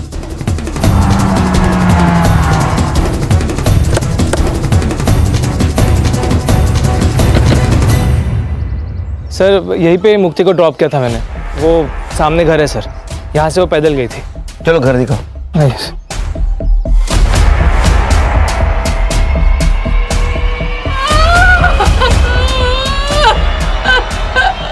देखो, मुक्ति की मौत का अफसोस है हमें, लेकिन ये रितु और तारा दोनों अभी भी गायब है और जिंदा हो सकती हैं। अगर आप हमारी मदद करोगे तो शायद उन्हें हम ढूंढ पाएंगे। रितु और तारा का कहीं अफेयर चल रहा था? क्या बोल रहे हो सर आप? हमें हर एंगल चेक करना होता है। तारा कोमल को बोल के निकली थी मैं काम से जा रही हूँ, और रितु साईनाथ को बोल के निकली थी मैं घर जा रही हूँ, और दोनों एक साथ निकली। तो कहीं ऐसा तो नहीं कि दोनों का एक साथ भाग जाने का प्लान था? साहब, हमारी बेटियां ऐसी नहीं थी। अच्छा, ये एकलव्य जो बात कह रहा था उसमें कितनी सच्चाई है कि रितु पैसे लेकर? साहब, पूरे गांव ने हमारा जीना हराम कर रखा, ये क्या कम था जो अब आप हम गरीब की इज्जत उछाल रहे हैं? जीना हराम करके रखा है मतलब? साहब, चित्रा और उसके बेटों ने पूरे गांव में ये फैला दिया था कि मुक्ति, तारा, रितु धंधा करती है। कहीं भी कोई खड़ा हो जाए तो उल्टी सीधी बातें करने लगता है। अच्छा, ऐसा किसी पे शक है आपका कि जो इस झूठ बात को सच मानता हो? सर, पक्का तो नहीं कह सकता हूँ, लेकिन कई बार मैंने देखा कि एक लड़के को यहाँ चक्कर मारते हुए।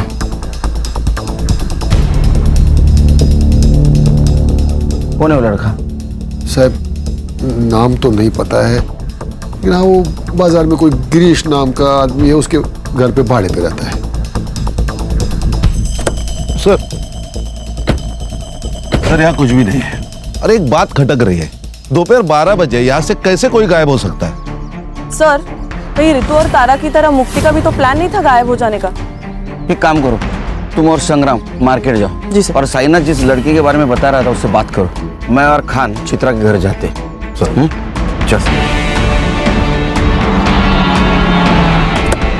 अब सर, इतना तो बेवकूफ कोई होगा नहीं ना जो किसी को मार के उसके डेड बॉडी को खुद की ही प्रॉपर्टी पर डंप कर दे। सर, ये सब हमारे खिलाफ साजिश है ताकि मेरा नाम उछले और मैं बदनाम हो जाऊं। ऐसा कोई क्यों करेगा? सर, 3 महीने बाद हमारे गांव में मुखिया का चुनाव है, और ये मुक्ति जिस समाज की है 40% डिसाइडेड वोटर है, जो किसी को भी वोट देंगे तो ऑब्वियसली वो जीत जाएगा। और ये मुक्ति का मंगेतर गुरु, वो भी इस बार चुनाव लड़ने वाला है, और इसीलिए उसी ने ये रेप अटेम्प्ट का मुद्दा बहुत उठाया। लेकिन मुक्ति ने जो वीडियो बनाया है उसमें उसने तुम लोगों का नाम लिया है। मुक्ति गुरु की होने वाली बीवी थी, वो उसकी बात नहीं सुनेगी तो किसकी सुनेगी? तुम दोनों में से एकलव्य कौन है? मैं हूं सर। और रितु कह रही थी कि तुमने उसका रेप करने की कोशिश की, और तुम्हारा कहना है कि रितु पैसे लेके कोई भी काम करने के लिए तैयार होती है। हाँ तो मेरा मतलब है रिपोर्ट में भी वही है ना। अरे रिपोर्ट गया खड्डे में, उसमें कुछ भी हो, लेकिन शायद पुलिस वाले दोस्तों ने तुम्हें ये नहीं बताया कि 17 साल की लड़की नाबालिग होती है, उसके साथ सेक्स मतलब रेप, वो भी उसकी मर्जी के साथ हो या ना हो। इसलिए बेटा तुम तो जेल जाओगे।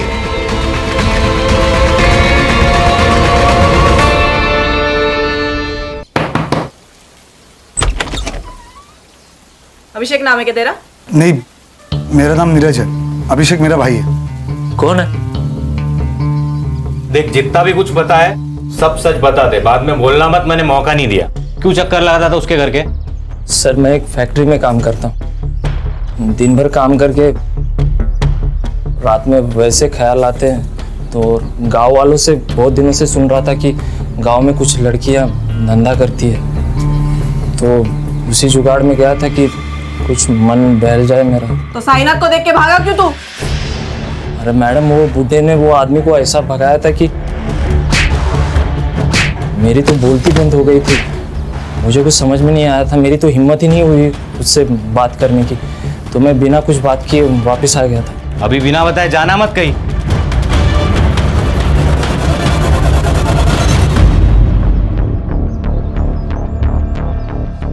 भाई हम तो फंस गए यार। ऐसे नहीं है, ऊपर वाले ने हमें टाइम दिया है, जो करने आए थे वो करके जाए। रितु के रेप अटेम्प्ट को तुमने गुब्बारे की तरह उड़ाया था ना, ताकि तुम्हें इलेक्शन में फायदा हो, और मुक्ति को भी तुमने आखिरी बार छोड़ा। कहीं ये तुम्हारा रचा हुआ नाटक तो नहीं है ना? क्या प्लानिंग थी तुम लोगों की? मेरी यही प्लानिंग थी कि अपने समाज को अन्याय के खिलाफ लड़ना सिखाओ, और उसकी शुरुआत मैंने अपने घर से की है। सर पुलिस स्टेशन से फोन था।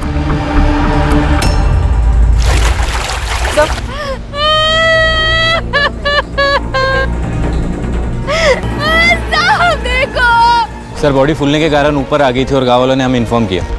बॉडी फूलकर अगर ऊपर आई है तो इसका मतलब 2 दिन हो गए बॉडी को। सर ये दोनों बहनें जब गायब हुई उसी दिन या उसके दूसरे दिन इन दोनों को मार दिया होगा।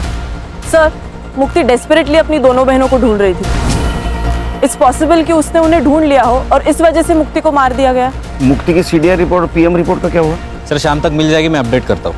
पता तो चले मुक्ति पहले मरी, ये दोनों लड़कियां। कितने साल हो गए रे तेरे को पुलिस डिपार्टमेंट में? सर 7 साल। तो 7 साल में एक बात पता नहीं चली, 17 साल की लड़की नाबालिग होती है, उसके साथ सेक्स मतलब रेप ही होता है, वजह कुछ भी हो। और वो एकलव्य कह रहा था ना कि रितु के साथ वो पेड सेक्स करता है, फिर भी एफआईआर क्यों नहीं दर्ज की उसके खिलाफ? सर मैं जांच कर रहा था। किस बात की जांच कर रहा था? सर वो रितु का नाना है साईनाथ, सर वो अवैध शराब बनाता है, उसकी शराब पीकर एक आदमी मर गया कुछ महीने पहले सर, तो चित्रा ने उसकी कंप्लेंट की थी, मैंने सोचा कि एफआईआर से पहले एक बार जांच कर लूं। ये कोर्ट के आदेश के ऊपर दूसरी बार मेडिकल हुआ था रितु का, तो उसका रिपोर्ट क्यों नहीं फाइल में? कैसे होगा सर, ठीक से काम करता तो होता ना। मैंने लैब में फोन किया था सर, शाम तक रिपोर्ट मिल जाएगी। कितने पैसे लिए रहे तूने चित्रा से? सर 4 लाख रुपए। तेरे 4 लाख की वजह से 3 मासूम लड़कियों की जान गई। रिपोर्ट करो इसकी हेडक्वार्टर में। सर गलती हो गई सर, अब नहीं होगा सर। हाँ लेके जाओ इसको। चल चल चल।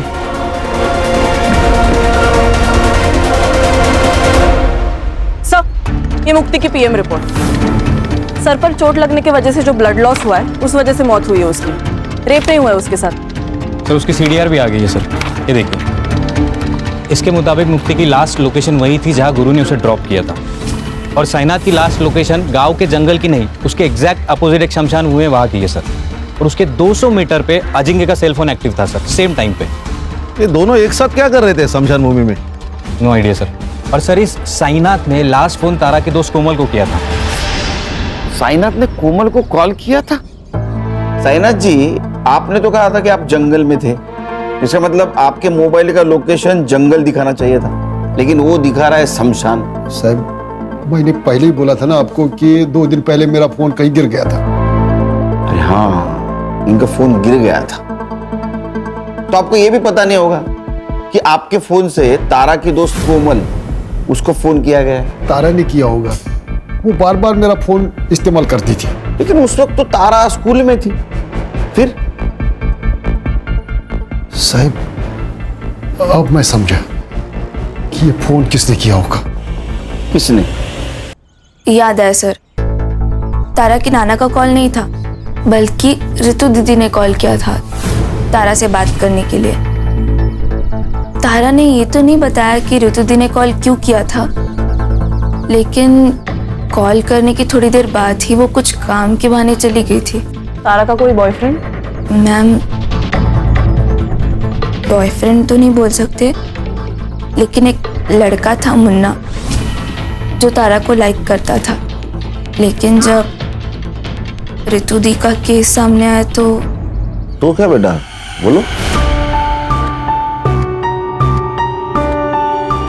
तीनों बहनों के चर्चे पूरे गांव में है, लेकिन ये ऐसे सती सावित्री बन रही है ना, जैसे इससे सीधा कोई है ही नहीं। कहना क्या चाहता है तू? अरे मैं क्या कहना चाहूंगा, मैं तो यही बोल रहा हूँ कि अगर पैसे लेकर ही ये सब करना था तो मुझे भी बोल देती। थोड़े पैसे देकर मैं भी मजे ले लेता। और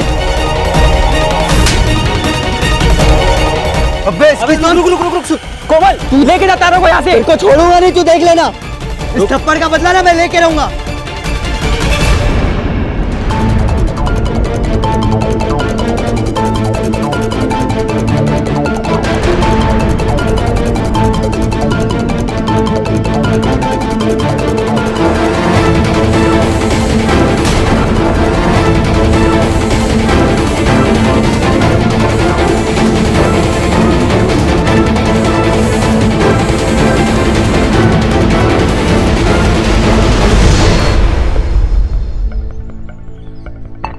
क्या हीरो तारा को धमकी दी थी कि थप्पड़ का बदला लेगा?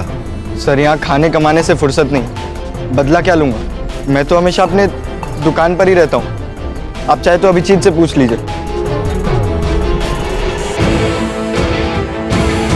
अभिजीत कोमल का बॉयफ्रेंड ना? ये तारा जब गायब हुई उस वक्त तू कहाँ था रे? उस वक्त साहब मैं घर पे था साहब। मैं घर पे था? अरे हीरो तू कहाँ था रे? मैं तो यही दुकान पे था साहब।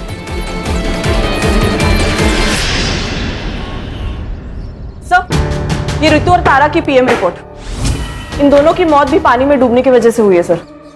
Accidental death? Probably not sir, क्योंकि इन दोनों लड़कियों के साथ रिपीटेडली रेप किया गया था और इनका टाइमिंग ऑफ डेथ मुक्ति की टाइमिंग ऑफ डेथ के 10 से 12 घंटे के बाद का है सर। मतलब इन दोनों लड़कियों को पहले होस्टेज बनाया गया? मोस्ट प्रोबेबली सर, ये रितु ने तारा को कॉल करके शमशान भूमि बुलाया। ये दोनों के साथ जो कुछ भी हुआ है ना, उसकी शुरुआत शमशान भूमि से हुई है। यानी खान, सवाल ये है कि ये दोनों लड़कियां अलग अलग जगह से एक ही जगह, मतलब शमशान घाट क्या करने गई थी? नहीं सर, वो भी साइनाथ के फोन में एक वीडियो मिला है सर।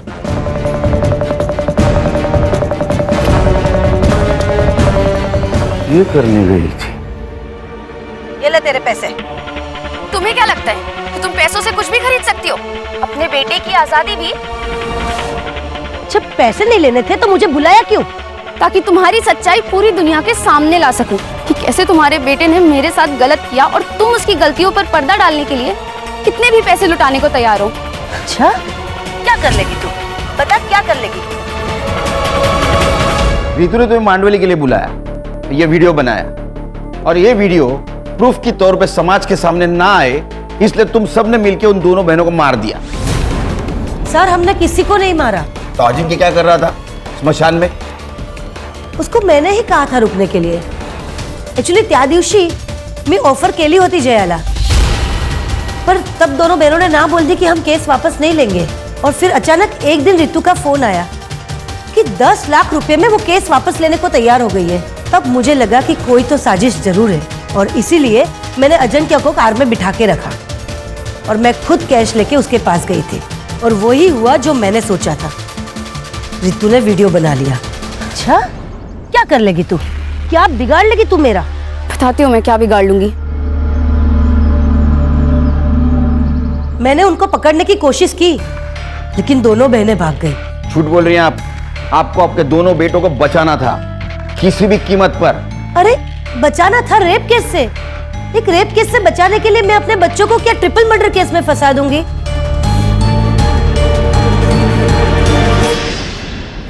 सर, एक आदमी के बारे में पता चला है सर। उसकी मौत साईनाथ ने बनाई हुई शराब पीने से हुई। कौन है? राकेश। उसकी तो मौत हो गई है सर, लेकिन उसके दोनों बेटे अब भी गांव में रहते हैं, किराए के घर में। सर, बाबा मरने के बाद 6 महीने में ये साईनाथ जेल से छूट गया। हमें उसे बस वापस जेल भेजना था। जेल भेजना था क्या ऊपर भेजना था? नहीं सर, उसे जेल भेजना चाहते थे हम लोग। बस इसके लिए उसकी भट्टी का पता लगाना जरूरी था, ताकि पुलिस को उसकी भट्टी के बारे में बता सके सर।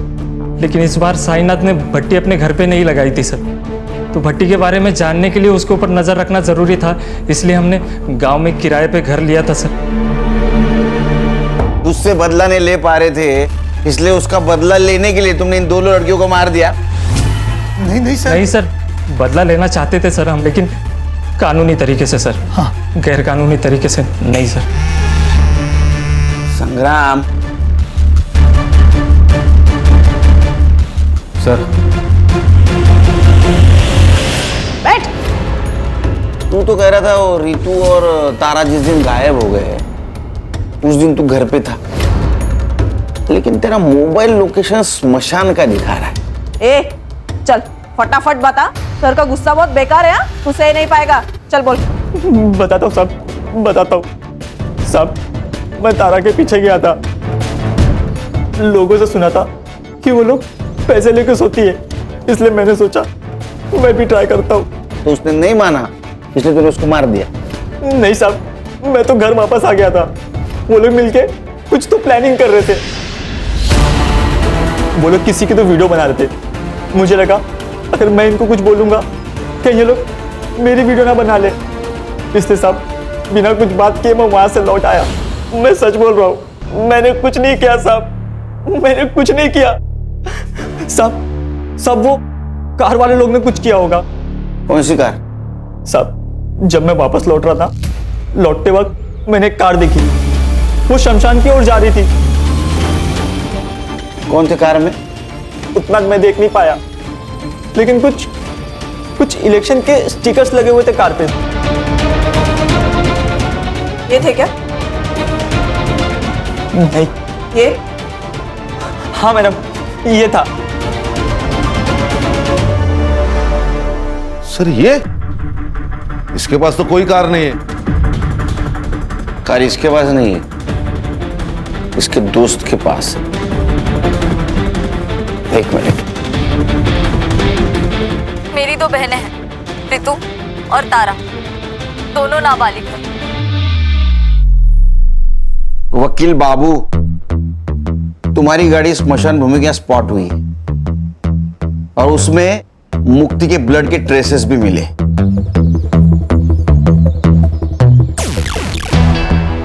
तभी किसी को बचाने के लिए झूठ बोलने में कुछ फायदा नहीं। सच सच बोल दो।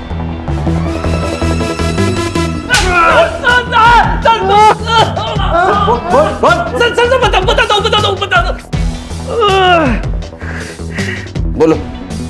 हमने सबको नहीं मारा सर। ऋतु के केस की वजह से मेरे इलेक्शन कैंपेन को बूस्ट मिल गया था सर, और उस केस में कुछ था नहीं सर, जल्दी खत्म हो जाता, और इलेक्शन को अभी 1 महीना बाकी था। इसलिए सुधीर ने मुझे एडवाइस किया कि अगर इलेक्शन को गरमाए रखना है तो इस केस को बड़ा करना पड़ेगा, और हमने वही किया।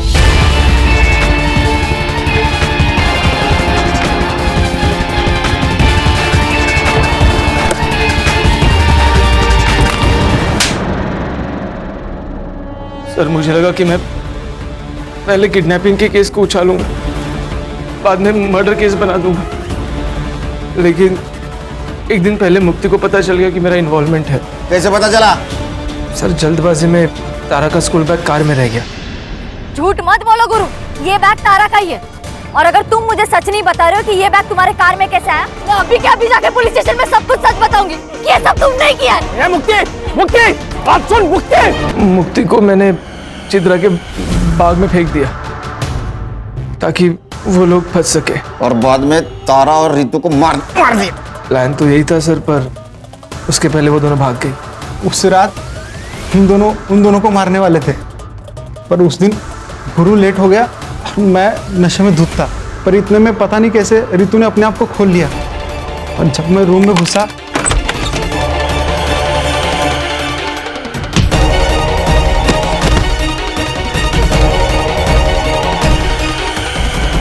मैं जब तक अपने आप को संभालता वो भाग चुकी थी। तुमने नहीं मारा तो किसने मारा? जिस हालत में वो भागी थी उस हालत में हमारे अड्डे से सिर्फ वो 3 जगह जा सकती थी, हॉस्पिटल, पुलिस स्टेशन और घर। हॉस्पिटल हमारे गांव में है नहीं सर, चंद्रकांत की वजह से पुलिस स्टेशन वो जा नहीं सकती थी, तो हम घर में चले गए और हमारा अंदाज़ा सही निकला। वो दोनों घर में गई और जया काकी से मिली भी। वो दोनों जया काकी को हमारे बारे में कुछ बता ही नहीं पाई। हम चुपचाप वहाँ से चले गए।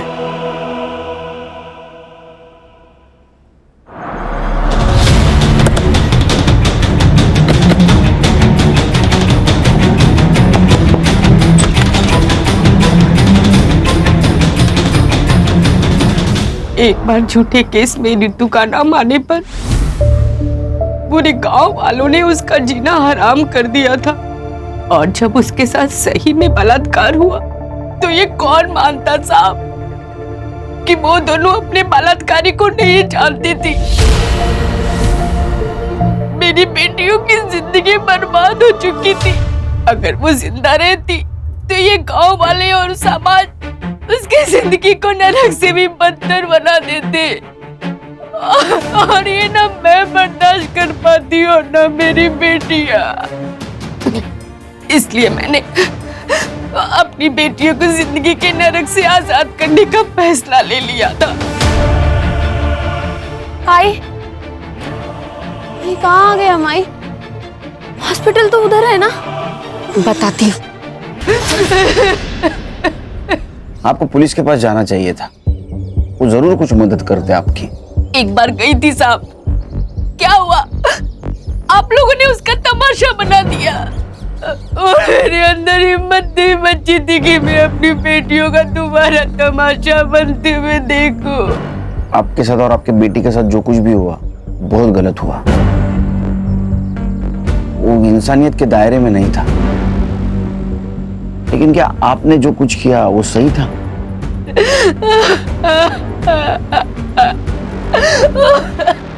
सर, सिर्फ इसलिए कि कोई हमारे जाति धर्म का नहीं है, हम उसके साथ इतना गंदा बर्ताव कैसे कर सकते हैं? सर, इतना टॉर्चर कि उन्हें जिंदा रहने से ज्यादा मरना आसान लगने लगे। बदलाव एक रात में नहीं आता, छोटे से बदलाव के लिए बार बार कोशिश करनी पड़ती है। हल्की सी ठोकर से हार मानकर कोशिश बंद नहीं करनी चाहिए। समाज को समझाना चाहिए, उन्हें बताना चाहिए, कोशिश करती रहनी चाहिए। देखो, एक ना एक दिन अपना समाज जरूर बदलेगा, हम बदलाव लाएंगे।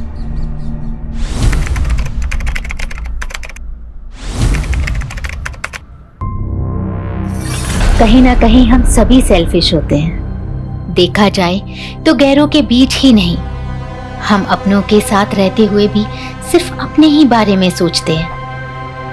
पर कभी ना कभी जिंदगी हमें एहसास दिला देती है हम अकेले कुछ भी नहीं।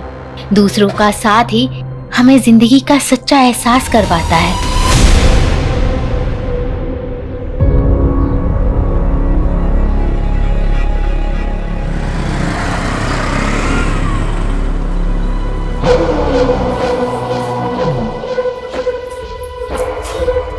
कब से वेट कर रहा हूँ तुम्हारा Devika. I called you also, तुम फोन ही नहीं उठा रही थी। फोन मैं घर पे ही छोड़ रही थी। अच्छा, तुम बुरा ना मानो तो हस्बैंड के नाते ये पूछ सकता हूँ कि वह वही हो। अब डिनर में क्या खाओगे? मैं बना देती हूँ। तुम बना रही हो? क्या बात है, कुक नहीं आ रही क्या आज? उसकी अब जरूरत नहीं है, मैंने खाना बनाना सीख लिया। और वैसे भी हर औरत को खाना बनाना तो आना ही चाहिए। सुन के बहुत अच्छा लगा। वैसे आजकल तुम मुझसे बहुत प्यार से मेरे बारे में काफी सोचने लगी हो। मैंने तुम्हें समझने में बहुत देर कर दी जोसेफ, पता नहीं, खुद में ही उलझी हुई थी। जो रिश्ते जल्दी बनते हैं ना वो टिकते भी नहीं है। हमारा रिश्ता देर से बना है ना, तो गहरा भी बहुत होगा।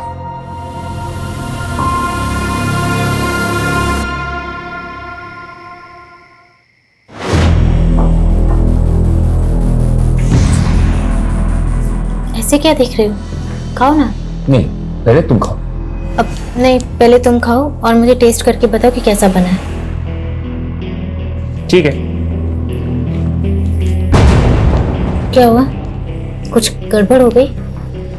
नहीं, it's very delicious। झूठी तारीफ तो नहीं कर रहे? झूठी तारीफ क्यों करूं? मेरी बीवी ने पहली बार अपने हाथों से खाना बनाया। ये खाना तो भाई बहुत स्पेशल है। खाओ खाओ।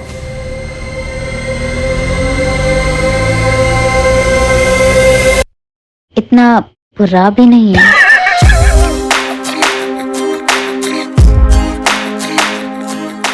एक बात बोलूं,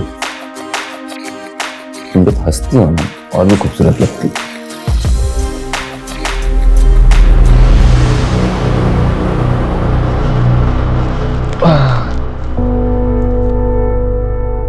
जोसेफ, तुम्हें कुछ चाहिए था? नहीं तो। ठीक है। देविका? हाँ? नहीं, कुछ नहीं। तुम सो जाओ।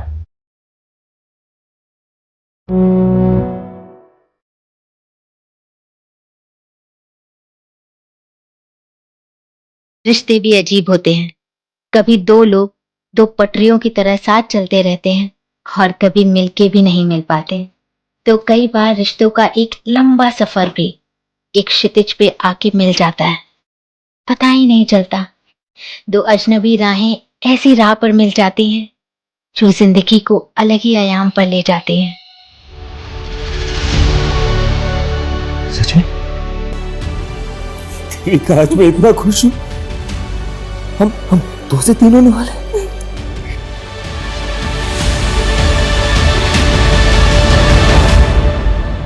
आइए, देखिए यही घर है और इस घर के मालिक शंकर ने एक माइनर से बच्चे को नौकर बना के रखा हुआ है। आए दिन बच्चे की रोने की आवाज आती है, वो उसको मारता भी है। सर, कहाँ है वो बच्चा? क्या हुआ? कहाँ है वो बच्चा? अरे हुआ क्या है? क्या हुआ? बेटा, तुम ना बिल्कुल मत डरना। हाँ, मैं तुम्हें बचाने आई हूँ बेटा। ये आदमी तुम्हें बहुत मारता है ना? अरे ये गंगा जी क्या बोली जा रही है? देखिए, गंगा जी का कहना है कि आप बच्चे से बाल मजदूरी करवाते हो, उसे मारते हो। अरे सर, ये तो मेरे दूर का भांजा है सर। लगता है गंगा जी किसी बात की दुश्मनी निकालना चाहती है मेरे से। शंकर, ड्रामा बंद करो। सर, अरेस्ट करो आप इसे। आप आइए यहाँ पे आइए। बेटा डरो मत। बेटा मुझे बताओ, ये अंकल आपको मारते हैं? आपसे काम करवाते? नहीं सर, ये तो मेरे मामा है। देखा सर, देखा आपने? सर, मैं इसका मामा हूँ सर। इसके माँ बाप मर गए तो मैं इसे गांव से अपने साथ लेकर आ गया ताकि मैं इसे पाल पोस कर बड़ा कर सकूं। अरे सर, आप जानते नहीं कि वो कैसा आदमी है। मैं उसकी पड़ोसी हूँ, मैं जानती हूँ। देखिए गंगा जी, बच्चे ने क्या बोला कि वो उसका मामा है, वो उसे मारता नहीं है। ऐसे में हम कैसे एक्शन दें? चलिए। सर,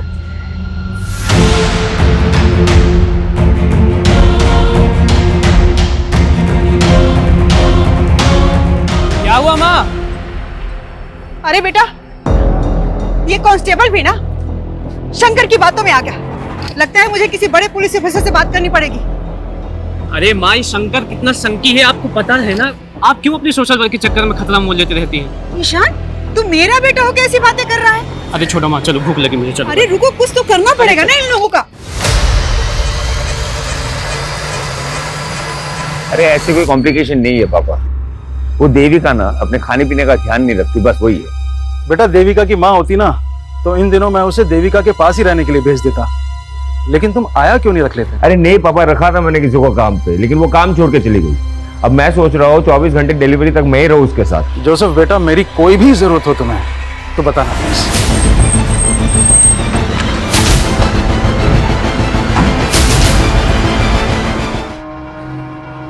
बताइए सर। लेकिन आपकी बीवी ने सुसाइड किया है, कोई तो वजह होगी।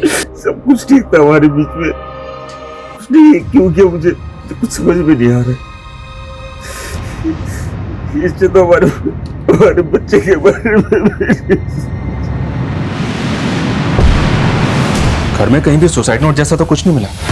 हैरानी की बात है, हस्बैंड कह रहा है कि दोनों के बीच में सब कुछ ठीक ठाक था। अगर ठीक ठाक था तो फिर बीवी ने सुसाइड क्यों किया? कोई तो बड़ी वजह होगी। उसे वजह के बारे में कुछ पता ही नहीं। पड़ोसी से पता करो, क्या वाकई मियाँ बीवी के बीच में सब कुछ ठीक ठाक था? सर कल ही मैंने अपनी बेटी से फोन पर बात की थी। ऐसा लगा ही नहीं कि वो अचानक से ऐसा कदम उठा लेगी। लेकिन आपकी बेटी ने खुदकुशी की है तो जाहिर सी बात है कोई बड़ी वजह होगी, वरना आप खुद सोचिए 4-5 महीने की प्रेग्नेंट लेडी इतना एक्सट्रीम स्टेप क्यों उठाएगी? सर यही बात तो मुझे भी खाई जा रही है। देविका और जोसेफ की शादी कब हुई थी? कितना वक्त हो गया? सर यही करीब कोई 1.5 साल। और मियाँ बीवी के बीच में रिश्ता कैसा था? कोई अनबन, कोई लड़ाई झगड़ा? नहीं सर, मेरा दामाद तो देविका को अपनी जान से भी ज्यादा चाहता है।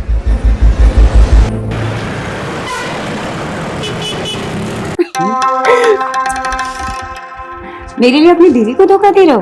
अरे तुम्हारे सामने मेरी बीवी क्या है मेरी जान। तो डिवोर्स दे दो उसको। को डिवोर्स नहीं दे सकता ना मेरी जान, क्योंकि उसके करोड़ों की प्रॉपर्टी मेरे हाथ से चली जाएगी। अपनी बीवी के पैसों से हम फुल ऐश करेंगे। अब चलें?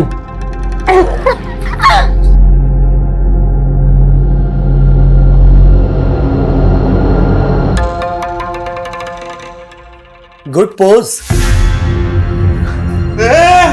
लग रहा अरे चुप। क्या फिल्म बन रही है पगले? अगर फिल्म मैंने तेरी बीवी को दिखा दी ना और वो तेरे हाथ पैर काट के तुझे चौराहे पर भीख मंगवाएगी, और तेरा क्या होगा छमिया? छमिया होगी तेरी माँ। बकवास बंद कर और डील फिक्स कर। वर्षा तुम उसके साथ मिली हुई हो? वो अपनी हीरोइन है और मैं ना उसका डायरेक्टर हूँ। तेरे को पता है बहुत अच्छी एक्टर है ये। 50 लाख रुपए लेती है, बहुत महंगी। अभी 50 लाख रुपए तू देगा ना? नहीं प्लीज। अबे साले, इतनी चुम्मिया लेने दिया है तो इसकी तो बड़ी कीमत लगेगी ना, है ना? कोई फाउल प्ले नजर नहीं आ रहा है। लेकिन शर्मा, एक 4-5 महीने की प्रेग्नेंट औरत जो कि माँ बनने वाली थी, वो ऐसे सुसाइड करेगी? कोई तो बड़ी वजह होगी। अब वजह के बारे में ना तो हस्बैंड को पता है ना फादर को, और उसके पड़ोस में भी इंक्वायरी की। सब लोगों का यही कहना है कि देविका का और उसके पति का काफी अच्छा रिश्ता था। या फिर कोई ऐसी वजह है जो हस्बैंड और फादर भी नहीं जानते, या फिर जानते हैं लेकिन छुपा रहे हैं। शर्मा, जब तक वजह का पता नहीं चल जाता हम केस क्लोज नहीं कर सकते। देविका के दोस्त, रिश्तेदार, call record, social media account सब जगह चेक करो, शायद कोई हिंट मिले। Okay sir.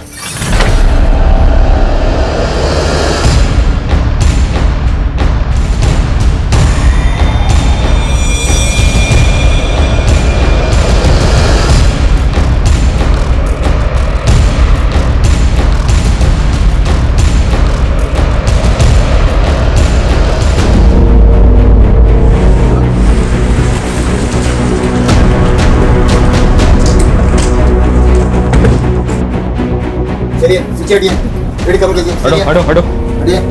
शर्मा, अंदर चेक कर।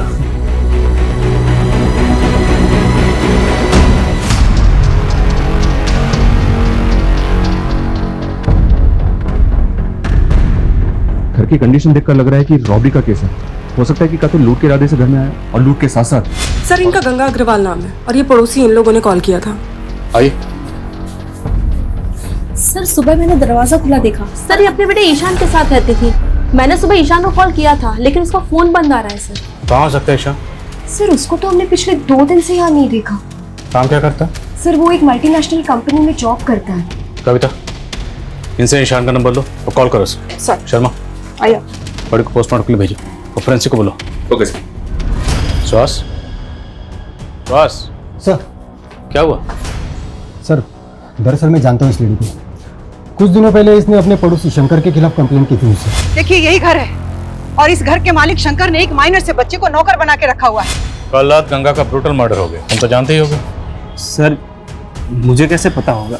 तो गंगा ने तुम्हारी कंप्लेंट क्यों की? अरे सर उनको कोई गलतफहमी हुई थी। वो तो हम गड़बड़ों की दूर कर देते हैं। फिलहाल तुम ये बताओ, तुम्हारे यहाँ जो माइनर बच्चा काम करता था वो कहाँ? सर वो मेरे दूर का भांजा है सर। उसे जरा पास बुलाओ कहाँ हो? लेकिन सर वो तो गाँव चला गया। कौन सा गाँव? एड्रेस बोल। देख परेश, मैं पहले ही बोल चुकी हूँ, ये 1 नाइट स्टैंड का धंधा मैं छोड़ चुकी हूँ। अरे वो ठीक है, लेकिन ये आदमी ना एक रात का 1 लाख रुपया दे रहा है पूरा।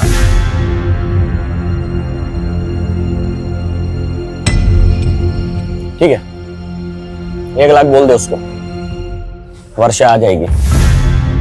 ठीक है। साले यहाँ हम लाखों का धंधा कर रहे हैं और तू बस 1 लाख रुपए के लिए मुझे। अरे बेबी सोच, जो आदमी एक वन नाइट स्टैंड का तुझे 1 लाख रुपए दे रहा है वो कितनी मोटी आसामी होगा। अरे तू उसके साथ एक रात बिता, फिर उसकी पूरी हिस्ट्री निकाल ले, उसके बाद तो हम उसको अपना बकरा बना ही लेंगे, है कि नहीं?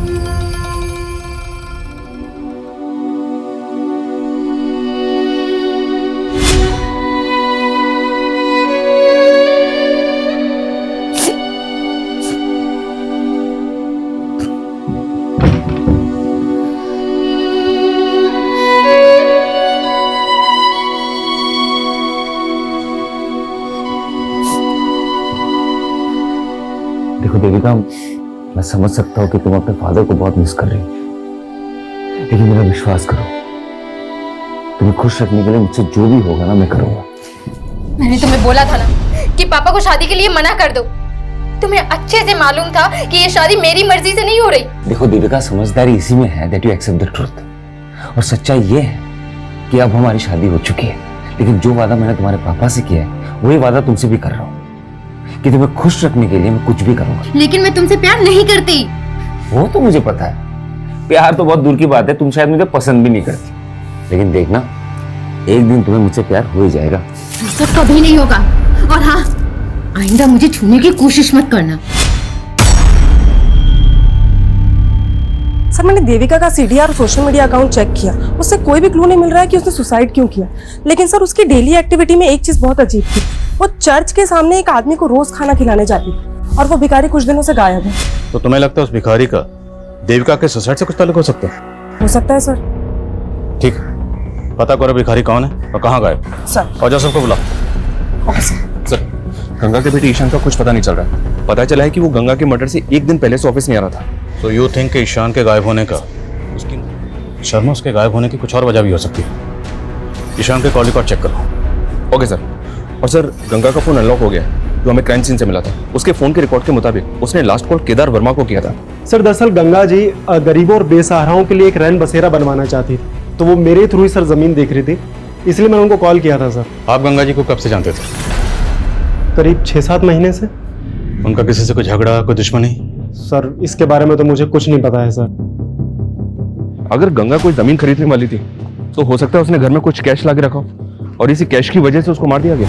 सर शंकर ने अपने भांजे का जो गांव का एड्रेस दिया था वो फेक निकला, और सर शंकर भी घर पे नहीं है, शायद वो भाग गया होगा। और ये सब तुम्हारी गलती की वजह से हुआ, क्योंकि तूने गंगा की कंप्लेंट को सीरियसली लिया ही नहीं, मुझे तक नहीं बताया। अब खड़े क्या हो, पता करो शंकर कहाँ भाग गया। सर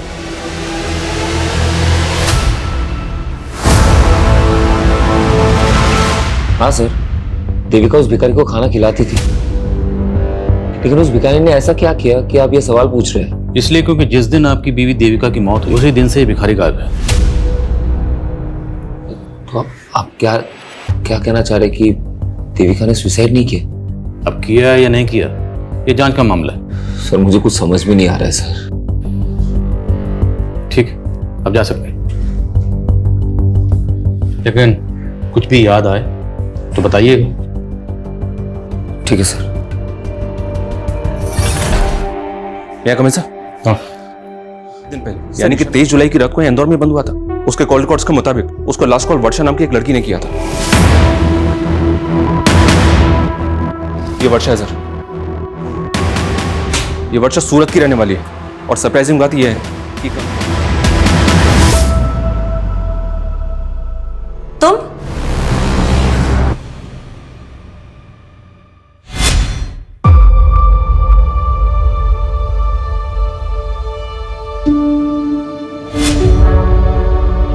जोसेफ बेटा, मैं समझ सकता हूँ कि देविका की मौत से गहरा धक्का लगा है तुम्हें। अरे बस करो ना पापा, आपको समझ में नहीं आ रहा है क्या? आपकी वजह से मेरी और देविका की जिंदगी बर्बाद हो गई है। ये कैसी बात कर रहा है बेटा? और नहीं तो क्या, आपको पता था ना देविका मुझसे शादी नहीं करना चाहती थी, लेकिन उसके मर्जी के खिलाफ आपने उसकी शादी मेरे साथ करवा दी। कितनी मुश्किल से मैंने उसके दिल में अपने लिए जगह बनाई थी। देखिए ना क्या हुआ, एक बार भी उसने मेरे बारे में नहीं सोचा। ये तो छोड़ा, हमारे बच्चे के बारे में नहीं सोचा। बेटा मैं भी तो यही जानना चाहता हूँ, तुम दोनों के बीच में तो सब कुछ ठीक चल रहा था, फिर देविका ऐसा कैसे कर सकती है? कहीं किसी ने उसे मार तो नहीं दिया? किसने? मैं भी तो हो सकता हूँ ना। कैसी बात कर रहे हो तुम? पापा आप भी तो हो सकते हो। जोसेफ, तुम्हें कौन है उसका दुश्मन? जोसेफ, किसने मारा? अपने आप को संभाल। जोसेफ अपने आप को संभाल। मैं पागल हो रहा हूँ। जोसेफ अपने आप को संभाल। मेरा दिमाग खराब हो रहा है, मुझे समझ में नहीं आ रहा मैं क्या करूंगा। जोसेफ अपने आप को संभालने मुझे की कोशिश नहीं करो। रह रहा है। मैं चाहता हूँ बेहतर होगा मैं मर जाता हूँ। नहीं जोसेफ, नहीं जोसेफ, जोसेफ छोड़ से।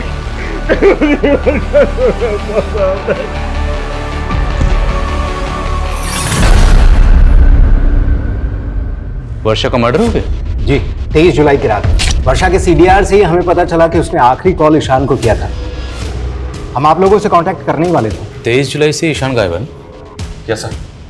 और उसके अगले दिन 24 जुलाई को हमारे यहाँ इंदौर में। सर वर्षा का मर्डर 23 जुलाई को हुआ, लेकिन हमें इन्फॉर्मेशन 24 जुलाई को मिली। वर्षा करते क्या थे? स्कॉट थी।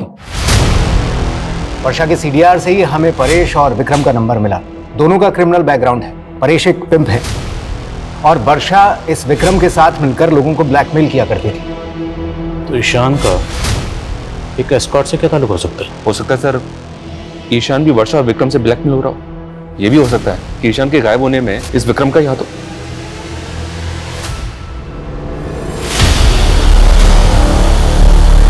बोलो कविता। सर गंगा के पड़ोसी शंकर के सीडीआर में एक अब्दुल नाम के आदमी का नंबर मिला है। सर ये आदमी थोड़ा सस्पिशियस लग रहा है। कौन है अब्दुल? सर अब्दुल एक मेड एजेंसी चलाता है और कुछ दिन पहले उसके साथ ह्यूमन ट्रैफिकिंग पे पूछताछ भी हो चुकी है। सर देवास पुलिस को शक था कि वो ऐसे लोगों को काम पर लगवाता है जो ह्यूमन ट्रैफिकिंग के विक्टिम है, लेकिन सर उस पर कोई आरोप साबित नहीं हुआ है। तो मुमकिन है शंकर ने इस अब्दुल के जरिए ही उस माइनर बच्चे को काम पे रखा हो। मिलो इस अब्दुल से। मैडम मैं ऐसे वैसे लोगों को काम पे नहीं लगवाता मैडम, सबकी पुलिस वेरिफिकेशन होती है। मैंने शंकर के यहाँ किसी बच्चे को काम पे नहीं लगवाया था। तो शंकर तुझे कॉल क्यों कर रहा था? रोज कितने कॉल आते हैं मैडम मेड सर्वेंट के लिए, अब उसमें शंकर कौन है मैं नहीं जानता। सर एक दूसरे एस्कॉर्ट से उस पे परेश की टिप मिली सूरत पुलिस को। वो जन्म में कहीं छुपा हुआ है। उठाओ सर मैंने कुछ नहीं किया सर। सर मैं तो उस रात वर्षा के लिए सिर्फ एक क्लाइंट बुक किया था सर। कौन क्लाइंट? नाम बोल। सर मैं उससे पर्सनली जानता हूँ सर। सर उसने मुझे सामने से फोन किया था और वर्षा को 1 लाख रुपए देने के लिए कहा था। सर मुझे लगता है उसने ही मारा हो उसे। हाँ वो मारा हमें पता है कि वर्षा और विक्रम लोगों को ब्लैकमेल करके लूटते थे। तेरा क्या रोल इसमें? पार्टनर है उनका? हाँ? नहीं सर ये उन दोनों का अलग से कांड है सर। विक्रम का? सर मुझे नहीं पता सर। उस क्लाइंट ने जिस नंबर से कॉल किया था नंबर बोल।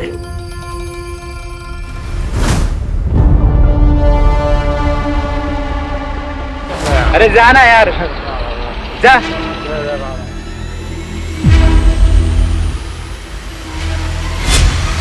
जिस दिन आपकी बीवी देविका की मौत हुई उसी दिन से ही भिखारी गायब है।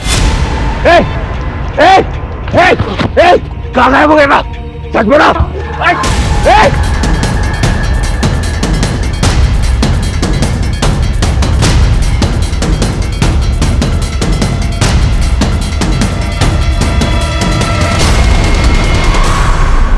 परेश ने वर्षा के कस्टमर का जो नंबर दिया था वो नंबर फेक आईडी का है। हो सकता है सर ये वर्षा का कोई ऐसा क्लाइंट हो जो वर्षा से ब्लैकमेल ले रहा हो और उसी ने वर्षा को मार दिया। दोनों केसेस अलग अलग हैं। और सर ये ईशान के गायब होने की कहानी भी समझ में नहीं आ रही।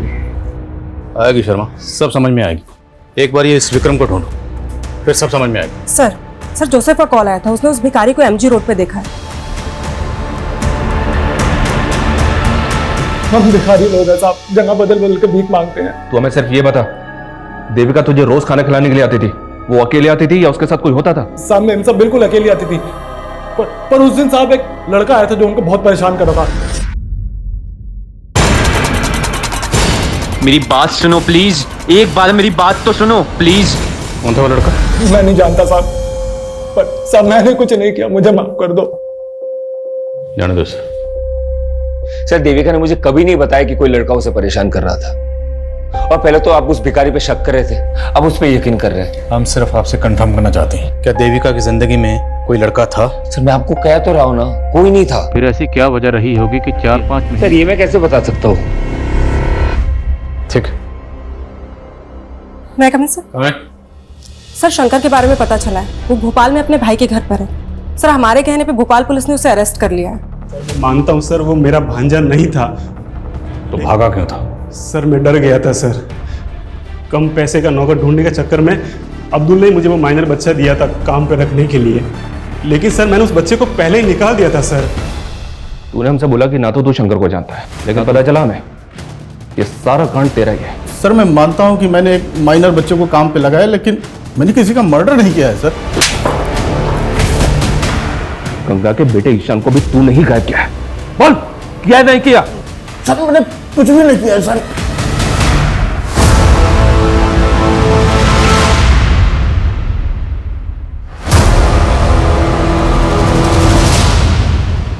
चल ला, अगली किश्त दे। नहीं लाया और ना लाऊंगा। क्या? हाँ, मैंने अपने वाइफ को सब बता दिया है। तुझे जो वीडियो भेजना है भेज। 1.5 आना बनता है तेरी तो। साले तो पुलिस लेकर आया। अब जल्दी से बता। वर्षा तो मेरी पार्टनर थी साहब, मैं उसको क्यों मारूंगा? और ये गंगा कौन है? मैं किसी गंगा को नहीं जानता। मैं बताता हूँ तुझे गंगा कौन।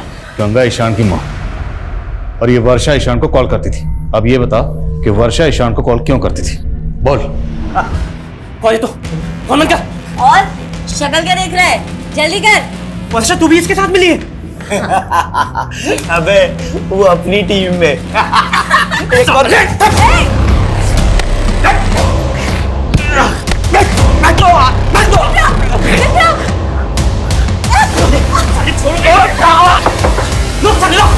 सर वो साला 1.5 निकला। मुझे तो लगा वो वर्षा को उधर ही खत्म कर देगा, पर पता नहीं कैसे वर्षा उसके चुंगल से बच के बाहर आ गई। उसके बाद वो किधर गई, उसने ईशान को फोन क्यों लगाया, मेरे को नहीं मालूम साहब। पर परेश ने बताया कि जहां वर्षा होती थी वहां हमेशा तू होता था, उसका पार्टनर था ना तू। लेकिन जिस दिन उसका कत्ल हुआ सिर्फ उसी दिन उसके साथ नहीं था। क्यों? जब मैं लॉज में पहुंचा तब तक वर्षा का कांड हो चुका था साहब। लेकिन साहब वहां मेरी नजर एक विजिटिंग कार्ड पर पड़ी साहब। Visiting card? कातिल ने पहले कत्ल किया और उसके बाद जानबूझ के अपना विजिटिंग कार्ड वहां छोड़ दिया। नहीं साहब, मैं झूठ नहीं बोल रहा हूँ। मुझे मालूम था पुलिस मुझे ढूंढेगी, मेरे पे डाउट करेगी, इसलिए वो विजिटिंग कार्ड मैंने संभाल के रखा। वैक्सीन एंटरप्राइज आप ही की कंपनी? जी हाँ, ये मेरा ही विजिटिंग कार्ड है। लेकिन बात क्या है इंस्पेक्टर साहब? वर्षा को जानते हैं? कौन वर्षा? ये वर्षा एस्कॉर्ट थी। 23 जुलाई को सूरत में इसका कत्ल हुआ। जहां पे कत्ल हुआ आपका विजिटिंग कार्ड वहीं मिला। क्या? हमें भी जानकर ऐसी ही हैरानी हुई थी जब हमें पता चला कि आपको एस्कॉर्ट के पास जाने की आदत है। कहीं आपकी बीवी के सोसाइटी? क्या बकवास कर रहे हो आप इंस्पेक्टर साहब? जबान संभाल के, वरना मैं हाथ नहीं संभाल पाऊंगा। सीधे बताओ, कहीं वर्षा का कत्ल भी तुमने? कुछ भी बोल रहे हो आप? मुझे कोई एस्कॉर्ट के पास जाने का शौक नहीं है, और ना ही मैं किसी वर्षा को जानता हूँ। अक्सर मैं ये विजिटिंग कार्ड अपने क्लाइंट्स को दे देता हूँ, तो आपको मिल गया होगा। अभी चल हमारे साथ, तुझे थाना विजिट करवाते हैं। अरे इंस्पेक्टर साहब, सर मेरे दामाद ने ऐसा कुछ नहीं किया है, आपको गलतफहमी हो रही है। शर्मा लेके आ। अरे इंस्पेक्टर साहब मेरी बात सुनिए। परेश ध्यान से देखे से, यही वर्षा का क्लाइंट है ना जो वर्षा को बुक करता था? क्या बकवास कर रहे हो आप? तू तो बिल्कुल चुप ही रह। पहचाने से? साहब इतने सालों में मैंने कई मर्दों को वर्षा के पास भेजा है, हो सकता है उनमें से ये भी। तू मुझे फंसा क्यों रहा है? मैं तुझे और वर्षा को जानता तक नहीं हूँ। चल ले विक्रम, ध्यान से देखे से, ये वही है ना जिसका विजिटिंग कार्ड तूने हमें दिया था? उस रात लॉज के पास तूने इसी को देखा था ना? और शायद सर, मैं जब वहां लॉज पर पहुंचा तो मैंने इसी को बाहर निकलते हुए देखा था। यही है। अरे आप लोग जानते हैं क्या हो सर? आप उन जैसे क्रिमिनल्स पे भरोसा करके मुझ पे आरोप लगा रहे हो। आपको भरोसा नहीं है तो जैसे मेरी बीवी ने फंदा डाल के मर गई ना, उसी तरीके से मेरे गले में भी फांसी का फंदा डाल के मुझे मार डालो सर। ऐसा घिनौना इल्जाम मुझ पे मत डालो सर, मैंने कुछ नहीं किया है। वर्षा का मर्डर तो सूरत में हुआ था, और जोसेफ की फोन लोकेशन के हिसाब से उसका फोन 23 जुलाई को यहाँ इंदौर में ही एक्टिव था। तो फिर ये विक्रम वर्षा मर्डर केस में जोसेफ को फंसाना चाहता है? कहीं ऐसा तो नहीं कि 23 जुलाई को जोसेफ का कोई क्लाइंट सूरत गया था जिसे उसे अपना विजिटिंग कार्ड दिया था? जोसेफ के क्लाइंट की लिस्ट निकला। Okay sir. और सर ये जोसेफ का करना क्या है? छोड़ दो फिलहाल, लेकिन नजर रखो। Okay.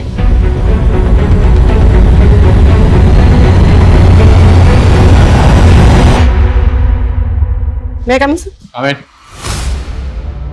Sir state agent Kedar के बारे में इंफॉर्मेशन मिली है। उसने एक बिल्डर के साथ मिलकर फॉरेस्ट लैंड पर अनऑथराइज्ड कंस्ट्रक्शन करवा लिया और सर वहाँ के सारे फ्लैट्स भी बेच दिए। सर ये घोटाला बहुत बड़ा है, और सर ये भी मालूम पड़ा है कि उसकी फॉरेस्ट डिपार्टमेंट के लोगों के साथ काफी अच्छी साठगांठ है। लेकिन गंगा ऐसे फ्रॉड स्टेट एजेंट से इलीगल जमीन क्यों खरीद रही थी? ये केदार हमें गुमराह तो नहीं कर रहा? सर गंगा एक सोशल एक्टिविस्ट है, तो हो सकता है कि वो केदार के खिलाफ कोई एक्शन लेना चाहती हो। गंगा का फोन चेक करो, हो सकता है उसमें केदार के खिलाफ कोई सबूत मिले। और नजर रखो केदार पे।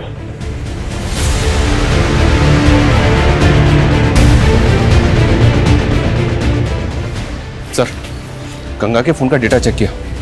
उसके फोन के डेटा से एक वीडियो रिट्रीव हुआ है जो पहले डिलीट किया गया था, और वीडियो काफी शॉकिंग है। ये देखिए सर।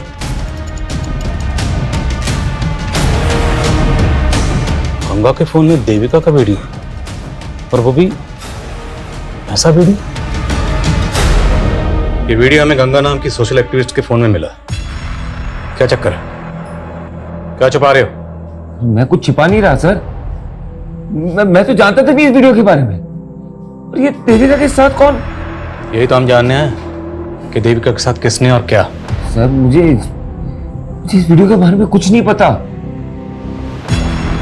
मेरी बेटी के साथ ये सब हो रहा था। आप नहीं जानते इस बारे में? क्या देविका ने भी आपको कभी नहीं बताया कि उसके साथ ये सब हो रहा था? नहीं सर। ये देविका का हस्बैंड और फादर वाकई इस वीडियो के बारे में कुछ नहीं जानते, या फिर वो कुछ छुपा रहे हैं? और सवाल ये भी है कि गंगा जैसी सोशल एक्टिविस्ट के मोबाइल में उसने डिलीट क्यों की? हो सकता है सर देविका किसी से ब्लैकमेल हो रही हो और उसने गंगा से मदद मांगी हो। तो हमें पता करना होगा ये वीडियो किसने बनाया, और इस वीडियो में देविका के साथ वो लड़का कौन है। सर वो भिखारी मैं बता रहा था कि एक लड़का है जो देविका को परेशान करता है। मेरी बात सुनो प्लीज, एक बार मेरी बात तो सुनो। उस भिखारी से उस लड़के का स्केच बनो। अब सवाल ये है कि वर्षा का कातिल कौन है? जोसेफ की क्लाइंट लिस्ट का क्या हुआ? सर जोसेफ की क्लाइंट लिस्ट में फिलहाल अभी तक ऐसा कोई नहीं मिला है जिसका वर्षा, विक्रम या इस परेश के साथ कोई कनेक्शन।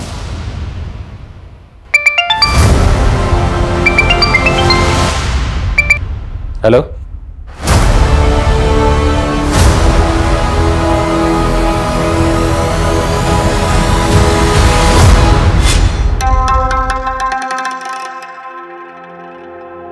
हाय।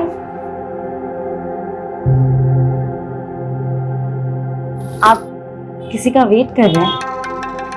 एक्चुअली मैं कंपनी ढूंढ रही थी। अगर आपसे कोई मिलने आने वाला है तो कोई बात नहीं। Excuse me. अरे सुनिए तो। अरे ये क्या बदतमीजी है? आप तो बुरा मान गए। मैं एक्चुअली कहना चाह रही थी कि अगर आप अकेला महसूस कर रहे हैं तो देखो, तुम गाड़ी से निकलो प्लीज। क्या है ना, पास में एक होटल है, एक बार फिर से सोच लो। अब आगे से हम लोग कभी नहीं मिलेंगे। अच्छा,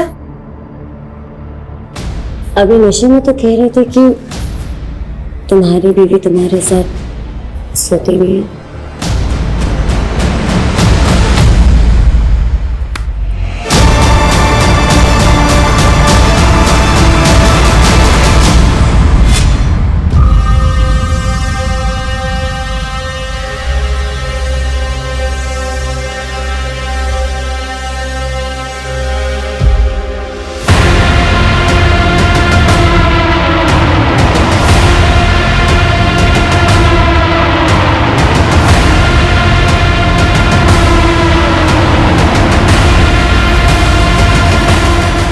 लिख के तूने ही अपनी माँ का मर्डर किया है, इसलिए अब तू भी सुसाइड कर रहा है।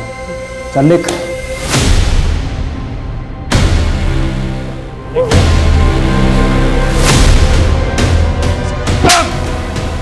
पुलिस को गुमराह करता है। अब ले, खोलो से।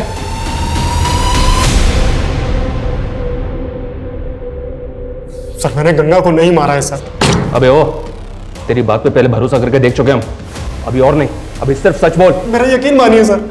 सर मैं झूठ नहीं बोल रहा हूँ सर, मैं उसको सबक सिखाना चाहता था क्योंकि उसने मेरा जीना आराम कर दिया था सर। देखो गंगा, मेरे किए गए घपलों से तुम्हें भी फायदा हो सकता है, तो ये 5 लाख रुपए लो और अपना मुंह बंद रखो। केदार, फॉरेस्ट डिपार्टमेंट की जमीन पर जबरदस्ती कब्जा करके तूने झूठे कागज बनवाए और तो और लोगों को फ्लैट भी बेच दिए।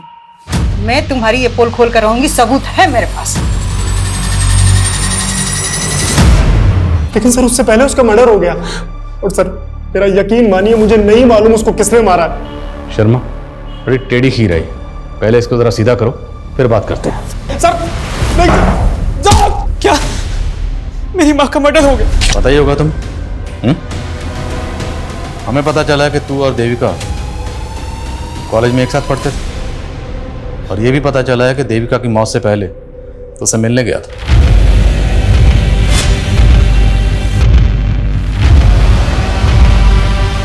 देविका प्लीज मेरी बात सुनो। देखो, हमारे बीच जो भी था सब खत्म हो चुका है। मेरी जोसेफ से शादी हो चुकी है। आइंदा मुझसे मिलने की कोशिश मत करना। देविका, मानता हूँ सर कि मैं देविका को कॉलेज टाइम से प्यार करता हूँ, लेकिन आप ये सब क्यों पूछ रहे हैं? ये वीडियो तुम्हारी माँ के फोन में मिला। सर मेरी माँ के फोन में? वीडियो में ये देविका के साथ कौन है, और ये वीडियो तुम्हारी माँ के फोन में क्यों था?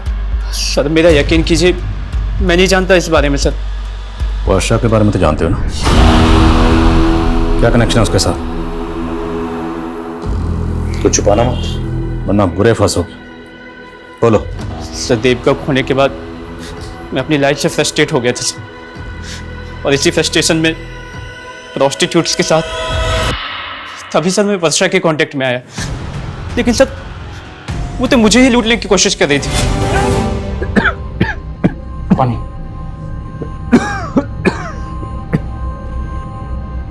ये अचानक से तुम्हें हो क्या रहा है? दिन पे दिन तबीयत खराब सी होती जा रही है।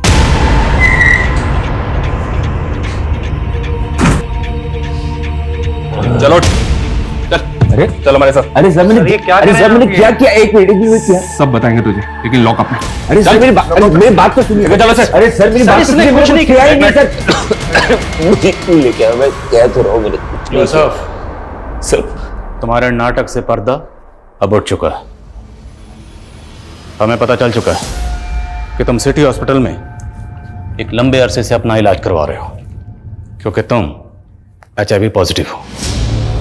तुम्हें ये बीमारी मिली वर्षा से, और फिर तुमसे तुम्हारी बीवी देविका को। 23 जुलाई की रात को तुम यहाँ इंदौर में नहीं बल्कि सूरत में थे। तुमने क्राइम शोज में देखा कि कॉप फोन लोकेशन से ही क्रिमिनल तक पहुंचते हैं। तुम बड़ी चालाकी से अपना फोन यहाँ छोड़कर ट्रेन में ट्रेवल करके सूरत पहुंचे, लेकिन तुम सूरत के रेलवे स्टेशन के CCTV कैमरा में कैप्चर हो गए। Start now. उस वर्षा की वजह से देविका और मेरा बच्चा दोनों इन्फेक्टेड हो गए, और ये बात मुझे देविका के डॉक्टर से पता चला। मैं 4 महीने तक ये बात देविका से छुपाता रहा, लेकिन एक दिन उसे ये बात पता चली गई। अरे देविका, मैं तुम्हें कहाँ ढूंढ रहा हूँ और तुम यहाँ पे हो। अरे तुम्हारी वजह से मैं HIV पॉजिटिव हो गई, और मेरा बच्चा भी। मैंने तुम पे भरोसा किया और तुमने मुझे धोखा दिया। नहीं देविका, तुम गलत समझ रही हो। I am really sorry. देखो मैं ये सब नहीं करना चाहता था। मेरी बात सुनो देविका, मेरी बात सुनो देविका।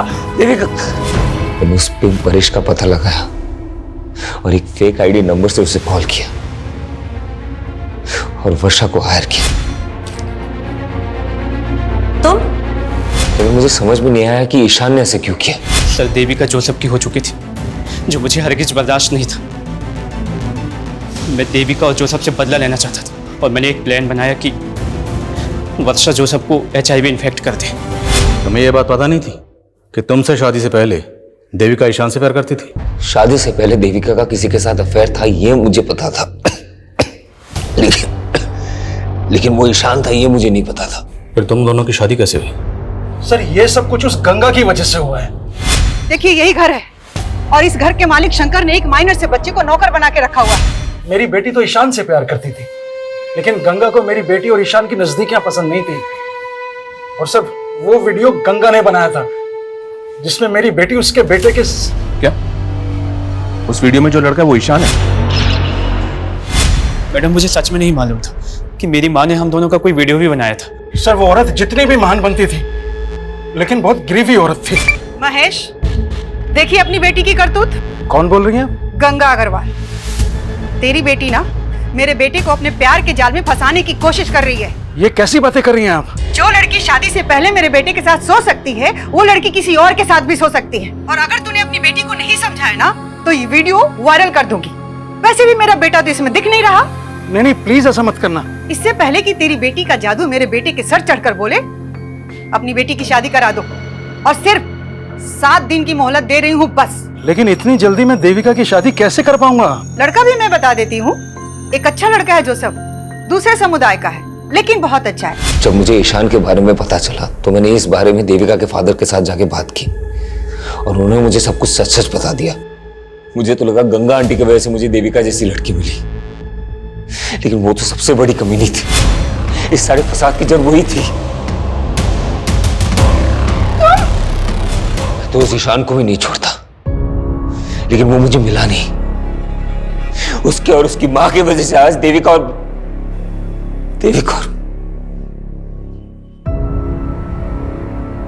सर कई केसेस में अक्सर गंगा जैसी विक्टिम के किरदार कुछ इस तरह से नजर आते हैं, ऐसा लगता है कि जैसे क्राइम के सबसे बड़े कल्प्रिट वो ही हैं। और सर गंगा जैसी सोशल एक्टिविस्ट जिसकी समाज में इतनी ज्यादा इज्जत थी, उसने जिस तरह से देविका का वीडियो बना के उसके फादर को प्रेशराइज किया, इस गुनाह की वजह तो उसी दिन पैदा हो गई थी। लेकिन जब जुर्म ने पहली बार दस्तक दी थी, अगर उसी वक्त देविका के फादर पुलिस के पास आए होते तो इस जुर्म को होने से रोका जा सकता था। हमने अक्सर देखा विक्टिम की चुप्पी बड़े बड़े गुनाहों को जन्म देती है। सर जिस तरह से ईशान ने वर्षा का इस्तेमाल करके जोसेफ को HIV इन्फेक्टेड किया है, हैरानी होती है कि लोग अपनी नफरत में किस हद तक गुजर जाते हैं। और ये जोसेफ जैसे लोगों की लापरवाही है जो वर्षा जैसी अनजान लड़कियों पर भरोसा करके इतना बड़ा नुकसान उठा लेते, जिसकी सजा वो खुद तो भुगतते ही, उनके साथ साथ उसका खामियाजा उनके अपनों को भी भुगतना पड़ता है। और इस केस में वो खामियाजा उठाया उसकी बीवी देविका ने, जो बिना किसी कसूर के पहले गंगा की जातियों का शिकार हुई और फिर जोसेफ की लापरवाही का।